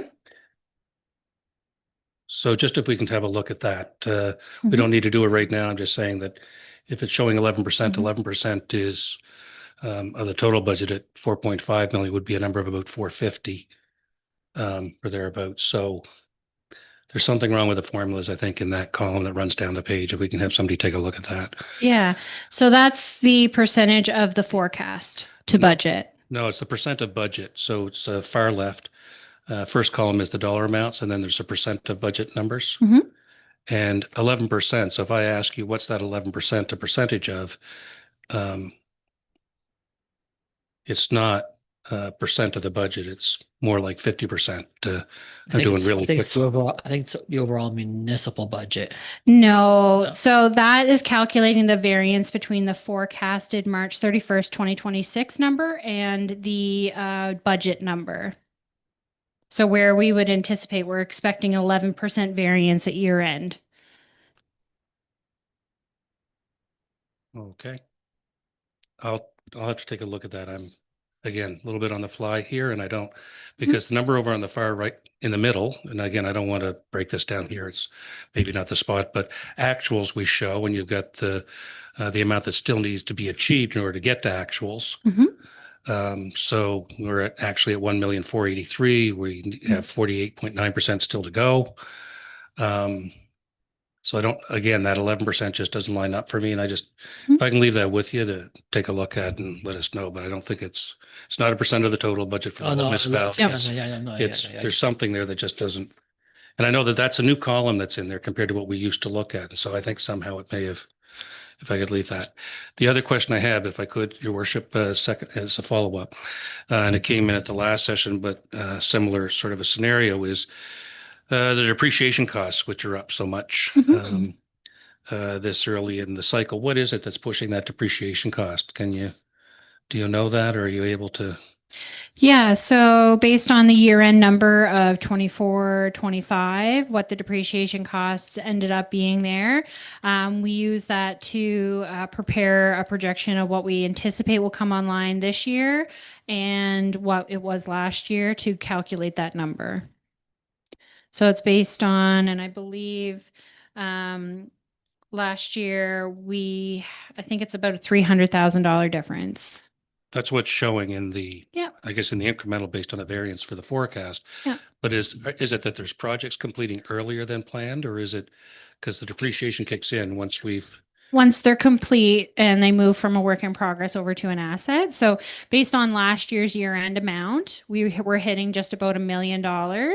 We anticipate we'll be a little over $1 million, and that is consistent with where the study also projected we would be on a depreciation level for this year. Gotcha. So if we were year ended at $1 million and now we're coming in with $300,000 over, so that's like a 30% increase in depreciation within the first 6 months of this year that we didn't account for. Is that how I understand that, or am I missing? No. So last year's year end, that was done following the budget approval. We had a few assets that came online last year that are pushing the depreciation up to about $1 million. And with those, and we've had a couple significant water projects that are kind of underway that I've been working on. So with that coming online and those assets, we are in alignment with the study for where we're projecting will be this year. Okay. We must have caught some things up. I'm not looking to say, but we must have caught some things up because we were quite behind on those. Well, and we had two significant borrowings last year too, relating to water projects as well. If we think about the 3 Mile Plains Booster Station that was in spring, as well as I think it was Mills Lake Dam structure in the fall. Those were just what we had borrowings, and there was of course depreciation projects as well that we had a part of that, as well as all of the water associated projects for any equipment that was purchased. So we didn't have that built into this year's budget? No, it wasn't built into this year's budget. No. Okay, it'd be good to know how that happened, given that they were last year projects. We should have had those in for this year is all I'm not clear as to how it is that we've got depreciation going up so much. So if somebody could take a look at that and inform us maybe before the year end would be great. That's that for me. Okay. Any Yeah, further thank you. questions, Council? All right. Thank you so much, Director Rashawn. Thank you. All right. Next up, Committee of the Whole excerpts from November 12th. First up, Community Splash Pad. Deputy Mayor. Council directs staff to report back at the December Committee of the Whole meeting on the approximate cost of installing a splash pad within the West Hants Regional Municipality, potential locations, vendors, and funding possibilities for council consideration for the 2026-2027 budget. Moved by Deputy Mayor. Seconded by Councillor Leary Pinch. Further discussion? All right. We'll put the vote up on the screen.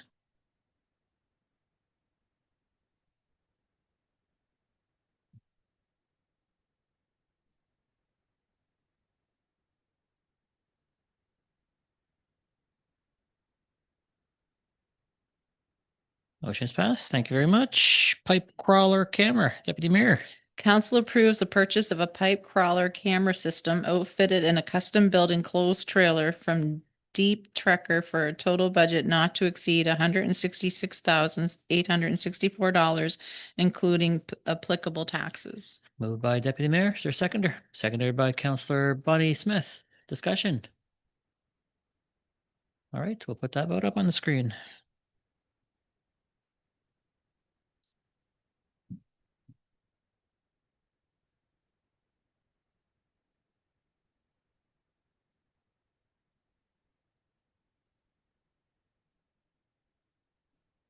Motion's passed. Rescheduling December meetings due to holiday season. Deputy Mayor. Council approved the rescheduling of the West Hants Regional Municipality Committee of the Whole meeting from December 9th, 2025 to December 2nd, and the West Hants Regional Municipality Council meeting from December 23rd, 2025 to December 9th, 2025, and that notice of the change be provided to the public. Moved by Deputy Mayor, seconded by Councillor Leary Pinch. Discussion. All right, we'll put that vote up on the screen.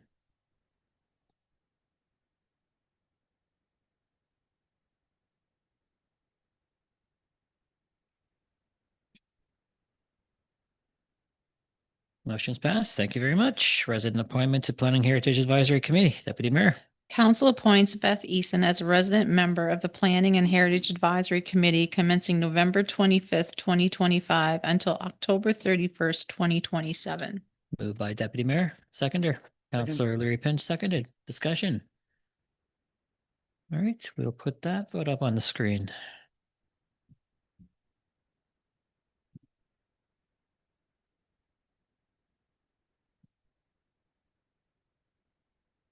Motion's passed. Thank you very much. Congratulations, citizen member Eason. And we look forward to working you on Planning and Heritage Advisory. Next up, waste pickup crew recommendation.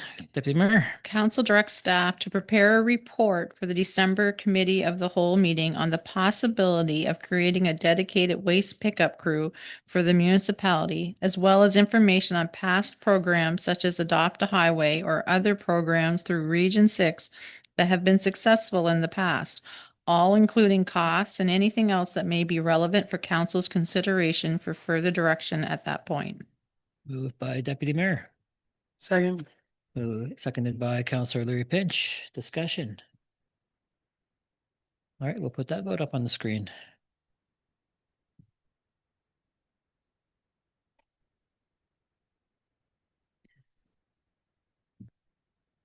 Motion is passed. Thank you very much. Next up, West Hants Regional Municipality Organizational Review Consultant Selection. Deputy Mayor. Council approved the award of tender WHRMAD 25-01, request for consulting services for the West Hants Regional Municipality Organizational Review contract to Capstone Project Solutions, Inc. for the tendered price of $56,010 before applicable taxes, to be funded through the operating reserve. Further, that council approve a contingency allocation of 25% equaling $14,003 to support the organizational review to be funded through the operating reserve. Moved by Deputy Mayor. Is there a seconder? I'll second it. Seconded by Councillor Ivy. Further discussion. I have a question. Councillor Ivy. If I could, can we be reminded of the timing on this as to when we think this would be executable, give or take? Did they? Dale. I'm sorry, I will have to report back to you. Reason being, we had, I think, 9 total applications, and they were similar in their timeframes. I know that this was the one that had the majority of the time allocated. So now that we've approved meeting next week and the week after, I will bring those details or mention them in my report. That's fine, and it's not decision making. It's just to know. Yeah. Timing. Yep. Yeah. There Thank you. were no interruptions. They're all comparable, but Yeah. I will report back. That's great. Thank you. Further questions, council? All right, we'll put that vote up on the screen.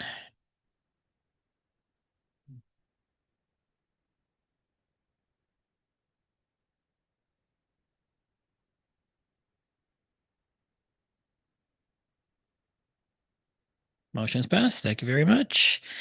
Diverse, Equitable, Inclusive Communities Committee excerpt, November 10, 2025. Request for funding for a warming center. CAO. Thank you, Worship. Just as my role here tonight to communicate to council some of the discussion at the DEICC meeting. So council does have the benefit of having the report, and recommendation from the committee. Just some of the highlights, of course, the committee is very passionate about folks that are living rough in the community. And this is a topic that has returned to DEICC a number of times. And as noted in the report, some of the concerns are, as the winter is approaching and folks that are living rough, having the appropriate housing to begin with that does not exist. And then secondly, to have a warming center or a shelter in place as we have operated. Concerns of impact on those that are living rough, words like life or death are discussion points made at that committee and concerns that some of those members have. We talked about the existing sites the existing site that we do have at the Hants Aquatic Center and the readiness of that. And that facility is ready. But at this moment in time, those folks that are providing that service in the community collectively have not been able to either coordinate volunteers or services to operate the warming center. And that's where the funding in their estimation becomes critical and becomes part of ensuring this thing happens this winter. If I could, I do have an update from the group known as Caremongers, as they were the lead organization supporting the warming center last year and some of their efforts. So they, of course, and I believe council is aware of this, have been a volunteer group not registered, therefore not giving them the ability to apply for grants that may, in this case, support a warming center. And then we have a secondary group or another group called the Posse Project, who their, we'll say, governance structure doesn't allow them to operate in the warming center space. So Caremongers has stepped forward more recently and become registered. And it's been reported to me that they are also working with the Department of Opportunities and Social Development for some funding opportunities that they may have. Of course, it's all about timing and when the application is either fully submitted or responded to from the province, meaning awarded. So they are well into that process and have a lot of engagement with the province. But again, it's about timing. And their update to me just yesterday is that they have not received funding to date, but they have done what they can to formalize their existence and to respond. So here we are still without a warming center this summer. And again, the DEICC, their comments and recommendation are in the report. I'm happy to expand if I can, if there's any question. Thank you so much, CAO. Questions to say on the report, Council? Councilor Ivey. Thank you, Chair. Mayor.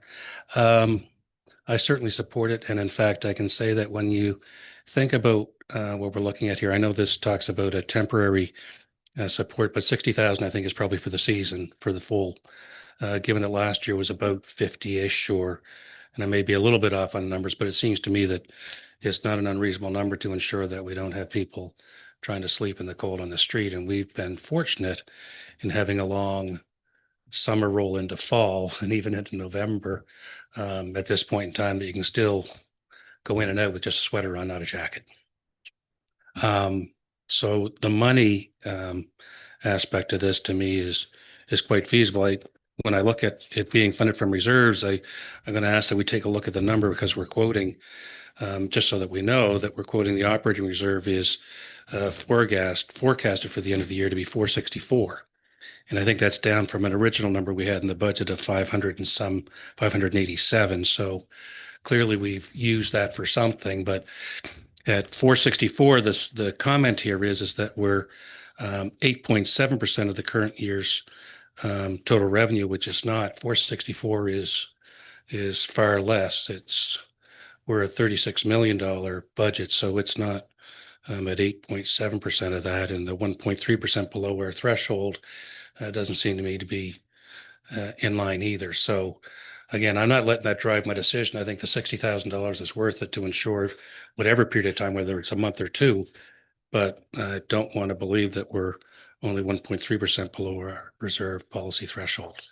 And I just think that we should know that it's tighter than that, but I support it fully.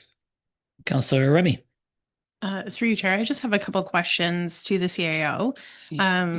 I'm just curious, when we are giving giving the aquatic center as space for them, was that not covering the utilities and all of that stuff as well? That's included in that. Yes, for the most part, I think we've allocated around $10,000 to cover the cost of the aquatic center for the warming center. So we have the funding in place if it were to be utilized as it did last year. So the facility cost would be covered, we'll say, within the existing municipal budget. We just did not include that other component. Okay. And we also, sorry, another question. Yeah. Because we also purchased the cots for there as well, right? And we're supplying some of the supplies as well. I think, and I looked at Deanna, it feels like our inventory is, adequate, so to speak. I think there were some cots.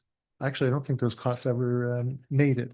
So do we have what we had last year, Deanna, generally with respect to inventory, microwaves, cots, blankets? Through you, Chair, to CAO, with respect to last year's inventory, we do have the cots and the sleeping bags and some of the items that we purchased. The other items were more of a personal care nature and individualized, so those have gone. But cots, sleeping bags, privacy partitions, those are still with us. Councillor John Smith. Thank you, Your Worship. So we supply the pool for lodging and the heat and utilities. What about in-kind donations? Do we any staff time allocated towards this? Not outside of the normal day-to-day operations, I guess I would say. I mean, if there's a problem there, then one of our facility folks might go there and take a look at it, that kind of thing. But we did a fair amount of retrofitting last year that puts it in a fire code, a positive fire code position, whether it's alarms and some of those things. So for the most part, the accommodations are ready. I don't want to oversimplify it, but we could think of it that way. The accommodations are there. And for the most part, resourced. Yeah. Yeah. My only real concern is that by the municipality allocating funds, it's going to compete with the grants that they've already applied for. And it just might make the grants null and void, really, if we supply the funding. So that's my comment. Deputy Mayor. Yeah, I remember we touched base on this in depth during our budget discussion. I think there was a lot of conversation on this. And this is why we didn't have this in the budget for 25. So CEO, when do they think, I assume the funding's coming from social development, when do they think they would hear back? How far in the near future? I'll have everybody's lights down, so. Deanna, I might look for you for support here as well. Feels like January-ish is what I've been told. I'm not 100% certain if the complete application has been submitted. Sometimes these things get in and it's a simple process, and sometimes there's follow-up. So if I had to give you my best understanding, it feels like January might be the earliest. But again, that's not me being involved and having conversations. That would be caremongers. And when first of all, the probability seems positive because there is dialogue. And as with last year, one of the challenges was because they're not registered. So it's kind of a domino effect. They are registered, they're having dialogue. I think everyone understands the urgency. But when that may come to fruition, I just can't say. I don't know, but it felt like January was an outlook. And I don't know if Deanna, if you have anything further to add to that, but that would be my understanding, not only their application, but when they may hear or when they might receive something. Okay. And just may I have a follow up to that? I mean, I understand, and I'm Councillor John Smith has made a good point that they applied it. We could muddy the waters by adding to it. We made a decision on this, and I'm going to stand by my decision that I supported when we did the budget. We're giving them a location. We have everything there. I do believe there have been some other agencies within our community that have received provincial funding for this matter as well. So, I mean, the in-kind we do and stuff. I think we wait and see what happens with the grant that they've applied for, and when we don't get involved to they may not see they need the money. And I think they'll have some success where they have registered and, you know, they haven't received it in the past. So I'm going to stay positive for them. Councillor Leary Pinch. Thank you, through you, Chair. I was just curious if staff had information or the ability to collect information on how many organizations kind of support the Unhoused initiative within the region, and what kind of funding has been allocated so that we kind of have a better idea, because I know we had written a letter to government requesting support in the funding of a warming center, and perhaps the response to that letter is what is the discussions that are currently ongoing with the organization that previously supported the warming center, or have we received a response from that? So I guess two-part. Can we obtain the information, and have we received a response to the provincial request? So I might ask Deanna to jump in the response from the province in our correspondence. But yes, we have, I think we could easily identify Harvest Hosts, the Posse Project, and Caremongers as some of the lead organizations working in this space. And there may be church associations and individuals and so forth in addition to that. But for the most part, and I hope I get my summary correct, the Posse Project is more of a response and not the warming center, not the facility side of things. Their funding is not dedicated towards that. Yes, there are supports and there are resources in that spectrum of supporting people that are homeless, but not funding that directly supports the shelter side of it. There may be personal care items, there may be transportation, there may be things in that realm. And again, I don't know them all specifically. Harvest Host, yes, they do have physical space and they are working through their improvements. And most of those improvements are fire code related and some of those things. It's just, as you can appreciate for a volunteer group, there's just a pace of which they can get that building ready. And then Caremongers have been working more in the volunteer space, which they do some of all of the above, but predominantly they've been the group of individuals that step forward with the kind of the human resource around the warming center piece, because that's the space that they do work in.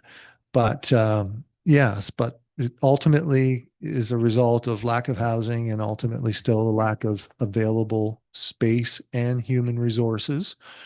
And I would emphasize the human resource piece to operate the warming center. And we saw first year was predominantly led by volunteers, and the spirit of volunteers in West Hants, we know how strong that is. But I do believe it was kind of the night after night in the first year. And last year, that funding really kind of supplemented some of those folks that were making choices between volunteering and having to do the things they need to do, whether it's working a job or whatever. So it was positive last year. It's just the piece that's missing right now, I would say. May I ask a follow-up? Thank you, Chair.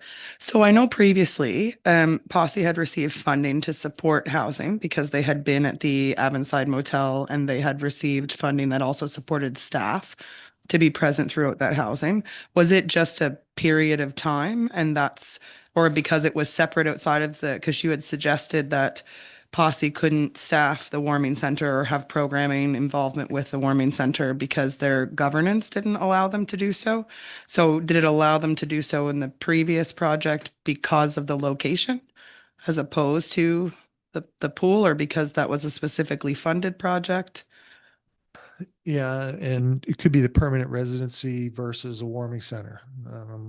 Deanna, if you can help me on this one. Again, I'm not, I don't know specifically what, but I do know that they're not in a position to apply and operate a warming center. Through you, Mayor Zabian, with respect to the funding that they received previously to support the short-term housing, that was through the AHANS grant. That was the same grant that the municipality received in order to purchase the cots and the private C screens and such. That was a limited time grant through the province, and then the province shifted more towards permanent housing solutions and grants for that, for permanent. Councillor Paul Whedon. Thank you, Mayor. My question was the same as Councilor Pinch's. What was the, any more update on the letter we sent the province? So it's been answered. Thanks. Councillor Ivy. Yeah, thank you, Mayor. I guess to the province and looking at what's been done in other areas, the one item that came up in some of the research reading I was doing in events. So this is what Kentville had been successful with the province in getting $7.5 million for 200 shelters that have landed there. There's a community name that's associated with it, but 200 shelters, that's about $37,500 each. And that's far more than I think than what we need here. But those were pallet-like based structures. I'd encourage you to look it up if you haven't seen it. They're decent units, or they appear to be as best it could be for somebody that's unhoused to be able to have as accommodation. And the reason I say that is that that's a longer term solution. And if we perceive that this situation is only short term, it's going to go away in a year or 2 or 3, I don't think that's going to happen. I think we've seen a shift economically, the likes of what took place back in 2008 with the bank meltdown, what we saw back in 91 with the major layoffs as telecommunications companies were coming undone. We've seen a shift here too that's set a change in the nature of what exists within communities. And so short term, something needs to be done to fix or provide an assist in this. And I wish it was that the province was in and stepping in on this, but we're sitting here now at the start of winter. So that would, I guess, be my final comment on that. And yeah, I'll leave it at that. Thank you. I don't believe Kentville received them. I think the province that was a provincial project that went to Kentville. So the town of Kentville did not receive the funding or did not apply for the funding or anything. It was just a provincial project. I apologize for my Yeah. wording. It wasn't intended. Deputy Mayor. Through you, Chair, and I'm not sure if a clerk snare or CAO can answer this. I recall reading, and it might have been in meeting minutes. Did the province hire somebody to monitor the site we have on our property this summer? Did they hire somebody? I don't think so. Or funding for anybody? They would help coordinate, but boots on the ground.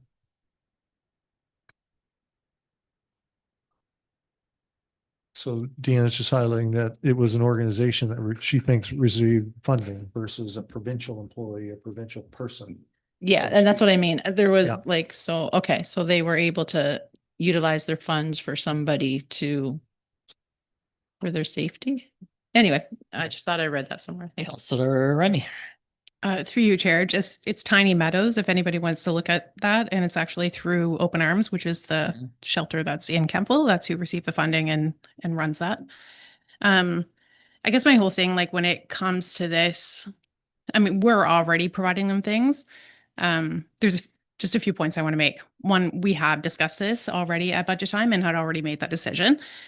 There are options for them to look into, and it is a provincial issue. So it is the provincial funding that they should be seeking and not help from the municipality, because we're already giving them the structure and all of the supplies and those types of things.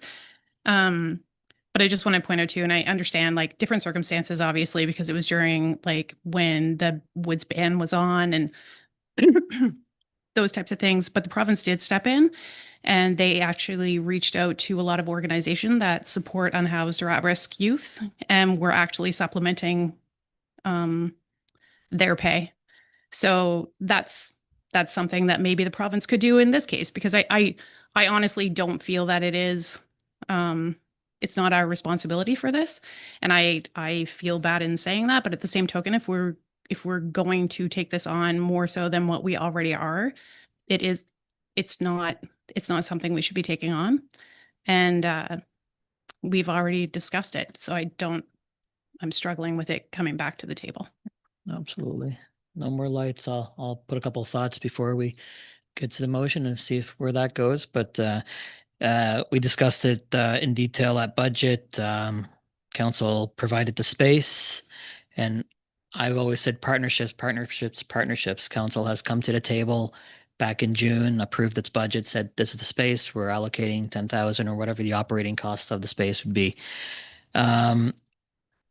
our resources extend only so far. And if council remembers our budget discussions, we had quite a few projects that we pushed off from last year to try to get the budget within an acceptable increase, which was 4 cents, quite a substantial increase to get us to this year, which we're going to have another discussion on top of all the additions that council has already added to be included into that budget. You each received an email earlier today that came out from DMA on funding for each municipality per capita, et cetera, et cetera. I think we rate 47th on per capita funding that comes into us through taxes and various means. It's probably not the best of situations to be in. And I know we say $50,000 is a small amount of money.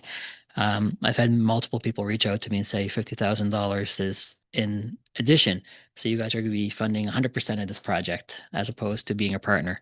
I truly believe it is a provincial jurisdiction. I think we actually are entering it by providing the space as well. Very different from other municipal units. So that's my 2 cents. And we do have a recommendation. If somebody wishes to make it and test it, we can do that now. I'll make it. Councillor Ivey. The council allocate, I'm going to say I'm going to modify it on the fly here if that's all right, but up to $60,000 towards funding and opening a warming center for the 25-26 winter. Moved by Councillor Ivey. Is there a seconder?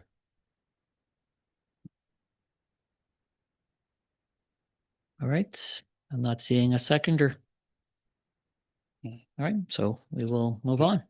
All right. Thank you very much, everybody. All right. Councillor Municipal Business Activity Reports. We had that included in the package there. Again, thank you for all those who submitted a report. I know people do comment on them to me. I don't know what each councillor gets, so people do appreciate those, and they are informative. So keep them up, council. They're very well done on in the eyes of people. Municipal board activity reports. Nothing on the agenda or included this month.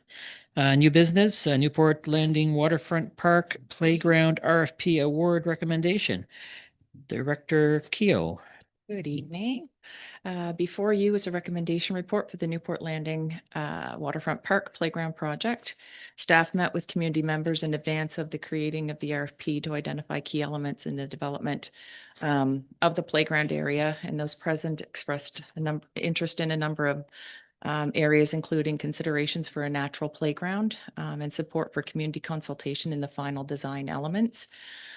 Staff are recommending Cobequid Trail Consulting be awarded this work through their although their proposal is marginally higher, as their proposal was in close alignment with the considerations identified within the RFP, notably the natural playground piece. And staff are further recommending a 10% contingency be supported. So I welcome any questions if you have any. Thank you very much, Director Keogh. Councillor Ivey, questions? Yeah, source of funding on this. I'm just trying to. CDF. Thank you very much. Further questions? If there's none, we'll look for somebody to do a recommendation. Deputy Mayor. Council approves the award of tender WHRMCD 25-09 RFP to Cobequid Trail Consulting Cobequid for the playground design install for Newport Landing Waterfront Park in the amount of $84,406 plus applicable taxes to be funded through the Canadian Community Building Fund. Moved by Deputy Mayor. Is there a seconder? Seconded by Councillor Scott McLean. Discussion. All right, the question being put to council. The council approves the award tender WHRM CD 25-09 RFP to Cobequid Trail Consulting for the playground design and install for Newport Landing Waterfront Park in the amount of $84,406 plus applicable taxes to be funded through the Canada Community Building Fund. If we can put that vote up on the screen, Clerk Snare.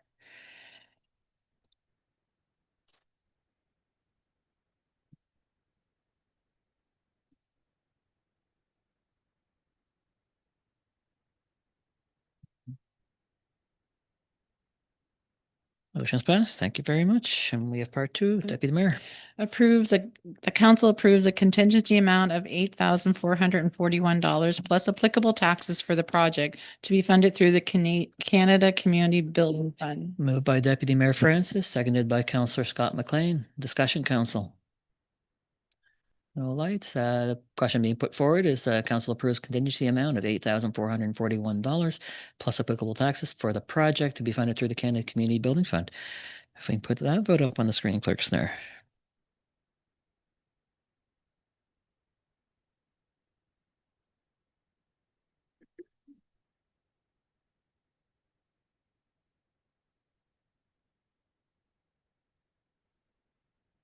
Motion is passed. Thank you very much.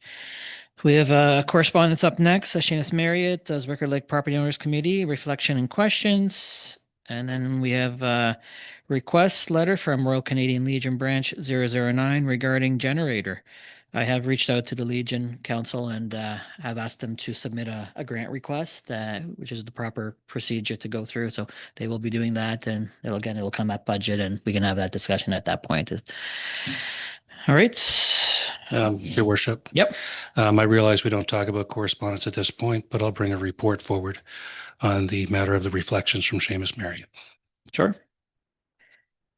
Outgoing correspondence, there is none. We do have two in-camera items, in-camera council minutes from July 22nd and MGA 22-2A land matter. If council wishes to go in camera, I'll take that motion now. Moved by Councillor Leary Pinch, seconded by Deputy Mayor Francis. All those in favor signify by hands up. Opposed, motion is passed unanimous. Thank you very much.